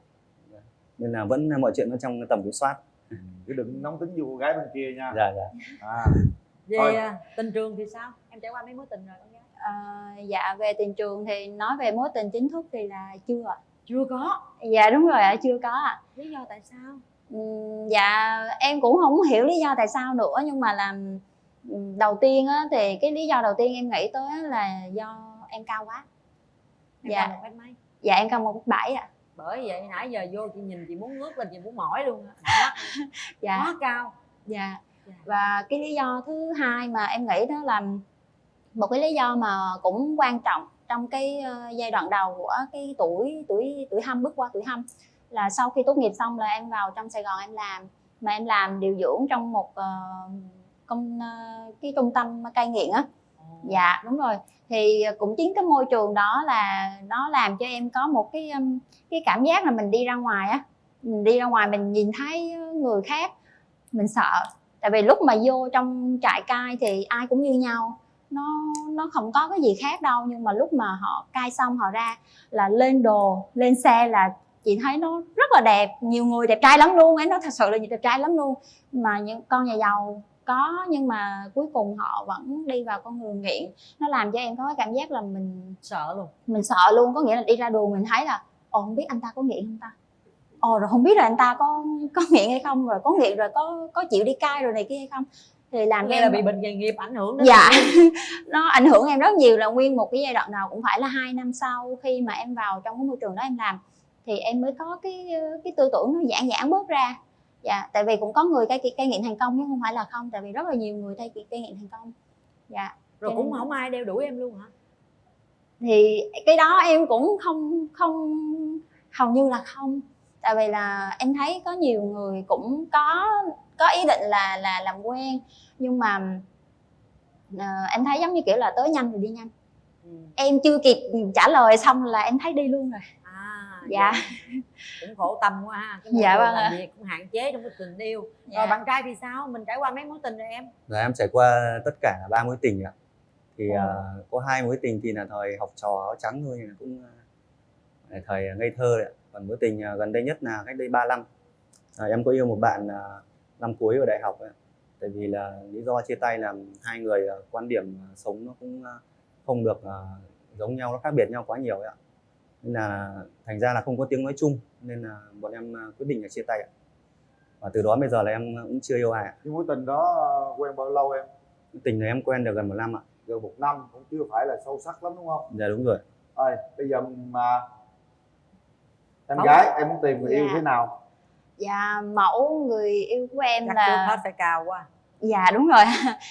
Cao ít nhất là phải 1m7, bởi vì là em hỏi đi, em hỏi bên kia. dạ anh cao 1 mét bao nhiêu ạ? Anh bên đây khoảng 1,5 m. Dạ. 1m51 là cùng. Dạ nếu như 1m51 mình có thể mang giày độn anh ạ. Không sao đúng không? Dạ. Rồi. Dạ cái đầu tiên là về chiều cao, thứ hai nữa là không được đẹp trai quá. Sao vậy? Dạ tại vì người ta nói là chồng đẹp là chồng người ta, cho nên là nói chung là nhìn ngoại hình này bình thường là được rồi chị ạ. Kệ đi, chị thích đẹp. Chẳng may đẹp trai có được không em? Chẳng may đẹp trai được không em? Dạ chẳng may anh đẹp trai thì em đẹp gái là hai mình xứng đôi rồi anh ạ. Rồi còn gì nữa không em? Thứ hai nữa là không hút thuốc ạ. Anh ơi mình có hút thuốc không ạ? Anh không hút thuốc em ạ. Dạ vậy càng tốt ạ. Chết không? Dạ. Vậy anh ơi anh có từng nghĩ tới ma túy không ạ? Anh chưa bao giờ nghĩ đến những cái thứ tệ nạn xã hội ạ. Anh dạ. toàn tại vì em mà em thấy ai mà lên cơn là em nhìn biết liền à. Cho nên là có gì mình nói thật anh nha. Tí em nhận xét anh nhá, không có bị lên cơn không nhá. Chưa thấy ai đi tìm người yêu mà hỏi anh có ma túy không? Thông cảm, thông cảm cho em, tại vì là bệnh nghề nghiệp của em anh ạ. Rồi còn yêu cầu gì nữa không? Dạ thứ hai nữa là mình thẳng thắn thật thà và biết lễ phép bên trên nhường dưới. Rồi. Dạ. Chị nghĩ là được. Dạ vâng ạ. Dễ chứ không khó. Dạ tại vì nếu khó quá thì không chắc cũng qua tuổi 3 rồi mà chưa được gì mình hết phải á. hạ chuẩn xuống chút xíu ha em Dạ ha. vâng ạ. Một lát chị sẽ nghiên cứu cho em. Dạ vâng ạ. Bạn trai bên kia em muốn tìm mẫu người bạn gái như thế nào? Dạ, mẫu người bạn gái em muốn tìm là một người bạn gái có khuôn mặt phúc hậu, hiền lành, nước da thì trắng. Và về tính cách thì bạn ấy là người phụ nữ của gia đình. Bạn ấy lên quan tâm chăm sóc gia đình hơn là việc đi kiếm tiền, nhiều tiền. Tức là em không muốn phụ nữ kiếm tiền, Dạ chủ không. yếu là quan tâm chăm sóc gia đình thôi. Dạ không phải, tức là bạn ấy đừng có lại đặt nặng cái việc kiếm tiền quá. Dạ. Thì nếu em nuôi được bạn ấy thì bạn ấy sẽ bỏ bớt công việc. Dạ vâng, nuôi được ạ. Vậy tốt. Rồi những điều gì mà em không thích ở người phụ nữ? Em không thích người phụ nữ mà quá nóng tính. Nóng tính, trời ơi. Càm Bên ràm kia- nữa. Bên kia nóng quá, rồi càm ràm nữa hả? Rồi không thích gì nữa? Không thích người phụ nữ mà không quan tâm đến gia đình. Em thích người phụ nữ hướng đến gia đình hơn. Tại vì theo em nghĩ là gia đình là cái căn cốt, cái cội nguồn của mỗi người, nên là mình nên phải trân trọng và gìn giữ nó. Em có thể nói cái cụ thể cái công việc của em là làm gì không? Cụ thể công việc của em bây giờ là em được là quản lý chung, tức là về cát bê tông em quản lý về chất lượng đầu vào, phương tiện vận tải, phương tiện khai thác ở bãi, rồi quản lý cả cái việc buôn bán ở tại bãi luôn, buôn bán lẻ luôn. Dạ. Quản lý cho một công ty, Dạ, đúng đúng không? rồi. Em làm việc chính là ở đâu? Em làm việc chính ở quận 9 ạ. Quận 9. Dạ. Mình sống ở đó luôn, làm việc ở đó luôn đúng Dạ không? vâng ạ, em sống ở đấy luôn để tiện cho công việc ạ. Dạ. Tức là quản lý giống như điều hành gì đó, Dạ giống vâng. như giám đốc điều hành gì đó. Sao em gái? Ồ, Dạ sao em gái chào dễ anh thương. Cường Linh ạ. Mấy anh nói không thích nóng tính rồi. Dạ anh không thích nóng tính, có thể anh có thể về kìm lại em được. Dạ. Có nhiều sao không hiểu nha. Dạ. Thường thì điều dưỡng đó, Dạ. họ kìm được cái tính dữ lắm luôn á. Điều dưỡng là bao giờ cũng kiên nhẫn lắm á. Dạ tại vì là lúc mà em thứ nhất là tính của em hồi trước giờ là nó cũng hay nóng rồi, nhưng mà khi mà em vào cái môi trường đó là môi trường nó hơi đặc biệt hơn những cái môi trường khác một chút. Nếu như mình hiền quá mình không thể nào tồn tại trong môi trường đó được. Dạ. Dạ, Quyết tại vì là phải nóng dạ tính. đúng rồi, bởi vì là ở trong đó khi mà họ lên cơn nghiện rồi á thì là mình phải vững, với lại mình cũng không thể nào mà mình làm một cách là dịu dàng, giống như ở trong bệnh viện là giống như bệnh nhân đau ốm ở nhà là kêu là cô ơi chú ơi rồi này kia, rồi ở trong đó là nói cô ơi chú ơi là mình chưa kịp nói xong là mình không có giải quyết được cái việc đó đâu. Dạ, quyết đoán lên mạnh mẽ, không phải dữ dằn lên đúng không? Dạ cũng không đến nỗi dữ lắm, nhưng mà do cái em cũng gọi là một cái điểm yếu nữa là cái âm lượng của em nó rất là to. Em nói bình thường thì coi như là em đang la người khác. Thử em la một tiếng coi nó âm lượng cỡ nào. Dạ em sợ vỡ biết nên ạ. Không sao đâu. Em ví dụ như bên đó là bệnh nhân đó. Đó, dạ. Ví dụ anh bệnh nhân nè. Trời ơi. Dạ không, nếu như mà như vậy thì cái âm lượng của em nó không cao. Ví dụ như mà họ lên cơn mà họ đòi mà đập phá rồi này kia thì Đập phá rồi hả? Yên lặng. Không yên. Yên. Không. Dạ chừng nãy như rồi Vậy thôi đó. Dạ. Thử rồi đó. Trong thời đó được đó. Em yếu tim anh ạ. Dạ không mà cách đây 1 năm là em đã ngưng làm việc ở trung tâm rồi đúng không? Dạ. Và bây giờ thì em làm ở thẩm mỹ viện Thiện Mỹ ngay chỗ quận 1 đó này. Bây giờ hết làm cái việc đó rồi. Dạ. Bây giờ là em làm dịu thẩm mỹ dàng viện. và đẹp hơn rồi. Không đẹp thì Dạ. đẹp đó. Dạ. Chứng tỏ em là một cô gái rất bản lĩnh thì mới làm trong cái môi trường đó. Ha? Dạ. Bản lĩnh và cá tính đó. Thôi, đẹp, bản lĩnh cá tính em trai. Bây giờ em tưởng tượng bạn trai bên kia là người như thế nào? Dạ em nghĩ là chắc là cao khoảng bằng em. Cao khoảng bằng em. Đây là chị Cát Tường. Giò cẳng cũng dài ha. Không đến Chị nỗi. ơi chị nhìn giùm em có bị hói không chị? Hói nguyên đầu luôn em ạ. Bớt cái tiêu chí xuống một chút. Không hói thì em cái tóc được chị. Dạ đúng rồi, bây giờ là dịch vụ nhiều lắm chị, cái tóc được. Có điều gì không thích ở người bạn trai nữa không? Dạ những điều mà em nói chị lúc nãy đó là mình không thích những người hút thuốc. Rồi cái này không có rồi. Dạ. Thôi vậy bây giờ vậy ngoại hình đi, mắt mũi miệng. Dạ mắt em cận rồi, người đó nếu như mà không cận thì càng tốt, bởi vì Anh là bị có cận gì em dắt ạ. em đi chứ không là em Em không bị thấy cận được. ạ. Cận luôn. Dạ. Dạ anh ơi anh cận bao nhiêu ạ? Em cần cỡ 2 phẩy ạ. Dạ 2 phẩy em có thể dắt anh đi được, bởi vì em chưa được em có độ mấy à. Dạ. Vậy tốt quá. Dạ vâng ạ. Bây giờ nếu mà được thì khi nào em tiến tới hôn nhân được? Cỡ tầm khoảng từ 1 năm rưỡi 2 năm nữa. Dạ. Tại sao em ế? Lý do của em ế thì chẳng qua là chắc là do công việc ấy ạ.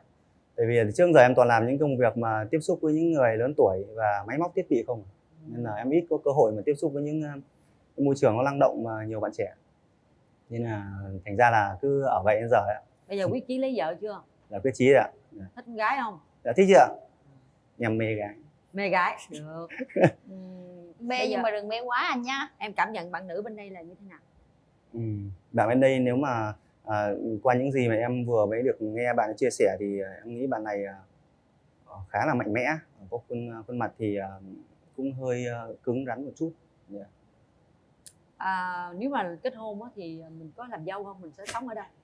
Kết hôn thì tạm thời thì vì em cũng còn trẻ và đây em lập nghiệp, nên là mà công việc hiện tại của em bây giờ nó đang khá là ổn định, thì sau này nếu có lập gia đình ấy, thì mình lấy nhau về và cùng xây dựng phát triển. Không có làm dâu. Ba mẹ em còn ở quê à? Mẹ em ở ngoài Bắc ạ, nhưng mà còn một mình thôi ạ. Nhưng mà khả năng là nếu mà sau này em có điều kiện em sẽ đón mẹ vào. Chị nghĩ là được, kiếm được một anh mà cao cao tương đối. Ủa em cao mét mấy? 7 mấy? Dạ 78 ạ. 78 quá dữ luôn. Trời, để dành cho em. Không nắm bắt được cơ hội là coi như thua. Dạ vâng ạ. Cỡ nào bằng mọi giá để chinh phục được anh ấy. Dạ. Rồi, hôm nay em trai đi với ai? Giờ em đi cùng với người bạn học cùng đại học em ạ, Đoàn Sái Ca ở dưới. Đại diện đàn trai phát biểu ý kiến coi. Em xin phép chào anh Quyền Linh, chị Cát Tường cùng toàn thể quý vị khán giả. Em tên là Thương, bạn đại học với lại Vận Động. Thì em xin phép có một đôi lời nhận xét về Vận Động là Vận Động là một người sống rất là hòa đồng, tình cảm và cuộc sống là rất là trách nhiệm. Còn về bạn gái ở đây thì theo như em cảm nhận thì em thấy bạn là người rất là xinh gái và đôi chút là dịu dàng chứ không phải nóng tính. Và nếu mà em cần người chân thành thì bạn của anh chân thành. Và bạn của anh không nghiện cái gì cả bạn anh bây giờ nghiện cái và nghiện hai em gia đình hạnh phúc. Còn đến chương trình thì duyên ở đây thì là chương trình đã tặng cho em rồi. Còn Phật thì trong hai anh mọi lần và cũng ấm đặt kia. Hy vọng hai bạn cho nhau một cơ hội để có thể tìm hiểu nhau, và hy vọng một ngày gần nhất là em có thể gặp lại chị Cát Tường và anh Quyền Linh trong ngày vui của hai bạn. Cảm ơn em. Bạn gái đi với ai? Dạ, hôm nay em đi với lại gia đình của em có 3 chị gái với lại em gái với bạn của em với ạ. Rồi, xin mời đại diện đàn gái. Xin chào anh Quyền Linh, chị Cát Tường. Chào quý vị khán giả trong trường quay. Hôm nay là tôi là ba của bé Tín đến tham dự chương trình cổ vũ cho bé Tín vui. Và nữa là bé Tín nhờ là tính bé Tín là sống rất là hòa đồng. Nói chung là sống có cái tâm, biết nhìn nhận và biết suy nghĩ về mọi người. Với lại là bé Tín nhờ là tính nóng là cũng nóng, là không phải là nóng vội, kiểu là nóng nhưng mà còn có suy xét, chứ không phải là nóng bất chợt liền, nhưng mà phải có suy nghĩ. Ví dụ như em lì quá là đôi lúc ấy, bài dạy hao quá, đôi lúc em vẫn kiểu tiếp thu chậm á, lắm lúc cũng có bị bật tay, nhưng mà đối với người ngồi thì không có. Trong trường hợp thì có gia đình, nên là bé Tín nữa có phải là công việc ở nhà là bé Tín trong khi mà đi học hay là đi làm công việc gì mà gần nhà là việc cũng có siêng năng sốc vất và sức khỏe tốt. Nhiều khi là cái vật gì nó nặng nó tôi bờ không lên, bé Tín bự trời ơi quá mạnh, khỏe lắm, sức khỏe tốt, làm được. Còn thấy, nói chung là nấu ăn thì nói chung ngon thì trừ theo các bạn thân thì còn thấy ngon, nhưng mọi người theo có tùy khẩu vị của mọi người. Bé Tín cũng nói chung là nấu ăn còn được, nhưng mà siêng nấu ăn. Nhưng mà chú thấy con rể tương lai của chú thế nào nè? Đến cho phép nhận xét thì thấy anh phong độ cũng đẹp trai, nói năng thì cũng lưu loát, nhưng mà rồi còn cái phần mà mình cái tính tình mà mình sống với tiếp xúc lâu ngày là cũng mong muốn là hai đứa cho nhau một cơ hội bấm nút và hẹn hò rồi tìm hiểu nhau nhiều hơn. Chào bác trai đi em. Xét sơ kỹ là mình không biết được. Dạ, chào bác. Em có hứa gì với bác? Vậy thôi hả? Trời ơi. Nếu mà bọn con mà tiến xa hơn được ấy, thì con sẽ không hứa là sẽ cho em một cái gì đó cụ thể, nhưng mà con sẽ cố gắng là chở che bao bọc cho em bằng tất cả những cái gì, cái bản lĩnh và tất cả những cái nội lực trong người con để bảo vệ cho em và hạnh phúc gia đình riêng của con. Hy vọng phải không? Cảm ơn con. Dạ, cảm ơn bác. Bây giờ chúng ta sẽ coi như kéo rào cho hai bên gặp trò mặt chuyện ha. với nhau nha. Kéo màn, kéo rèm, kéo cổng.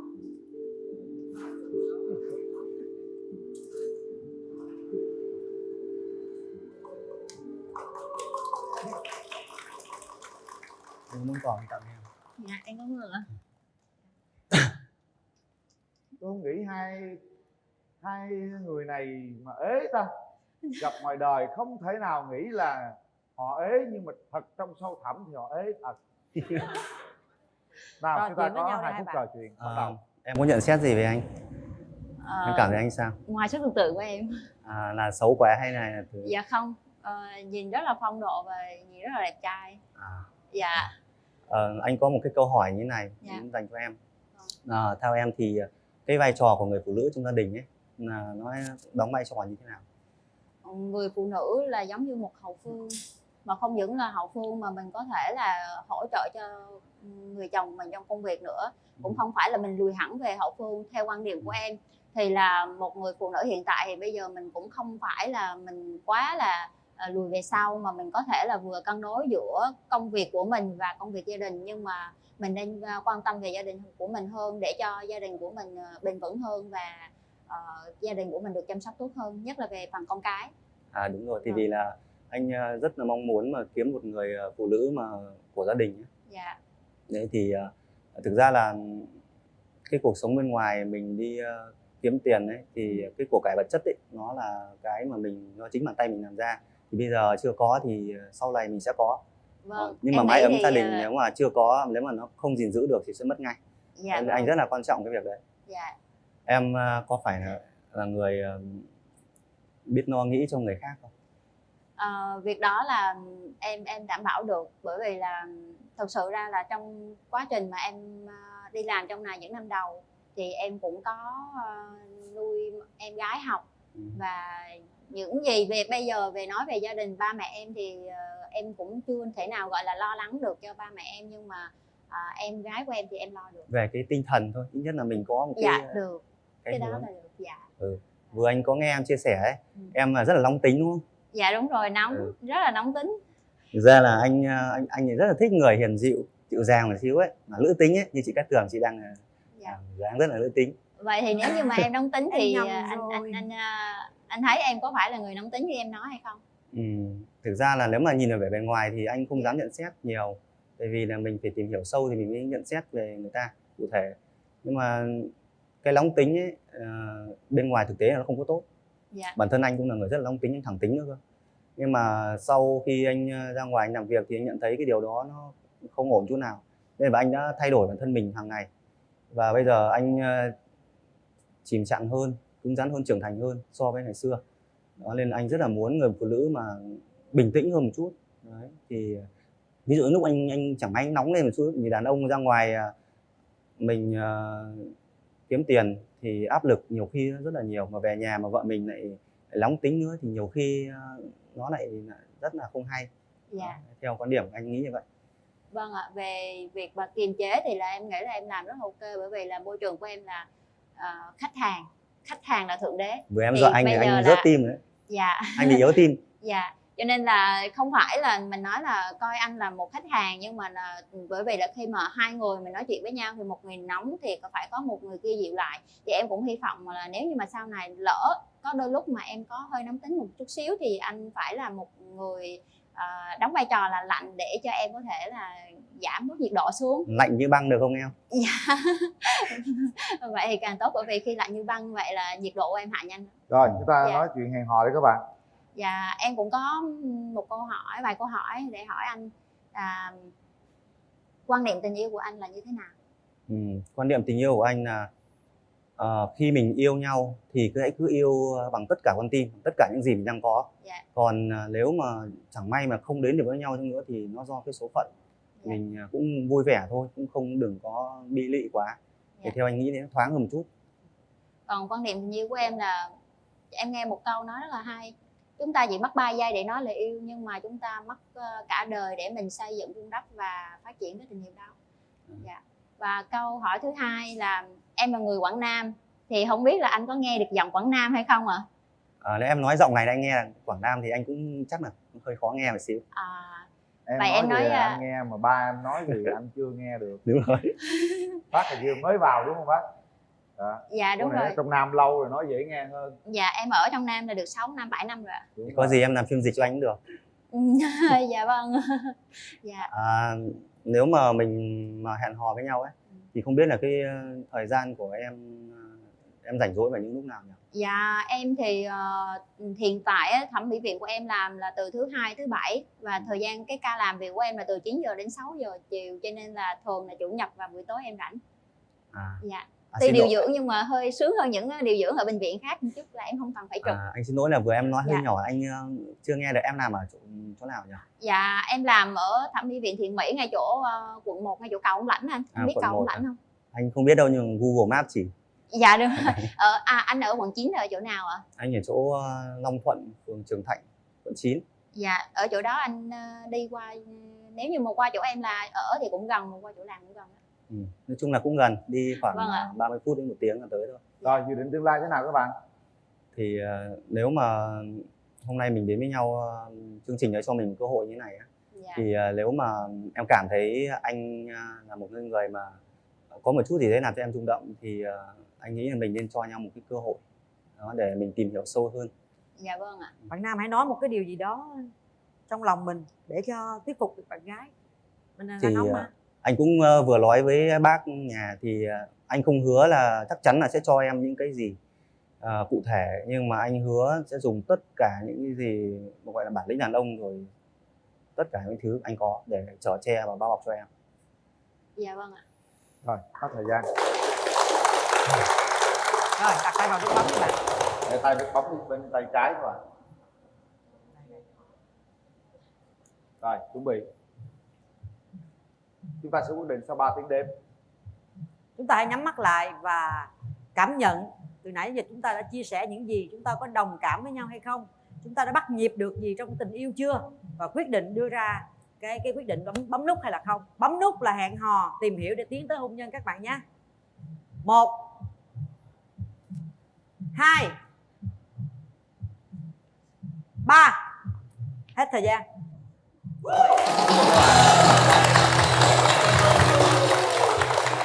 Cào quá, cào quá xa cào. Nắm tay đi em. Đẹp trai đẹp gái ha. Em lo hôm nay em mang giấy cổ phân, không biết là 5 phân không biết là có được không, nhưng mà được không sao. Này thuộc về siêu mẫu đó. Để Dạ. con sẽ cao lắm nha. Rồi. Xin phép. Dạ chắc là không. Con xin phép bác cho con ôm em một cái. Hôn nữa.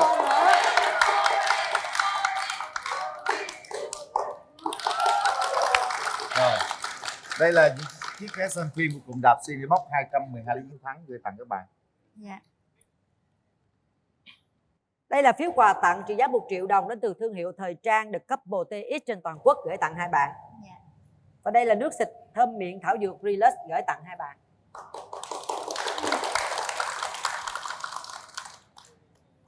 Đây là máy Sen và đây là máy nước nóng hiệu Senton gửi tặng bạn. Dạ vâng ạ. Một chiếc máy nước nóng hiệu Atlantic gửi tặng hai bạn, và tổng trị giá phần quà này là 7 triệu đồng. Đây là một chiếc TV trị giá 9 triệu đồng. UBC TV đỉnh cao công nghệ Max TV điều khiển bằng giọng nói sẽ thuộc về các bạn nếu như các bạn đồng ý kết hôn với nhau.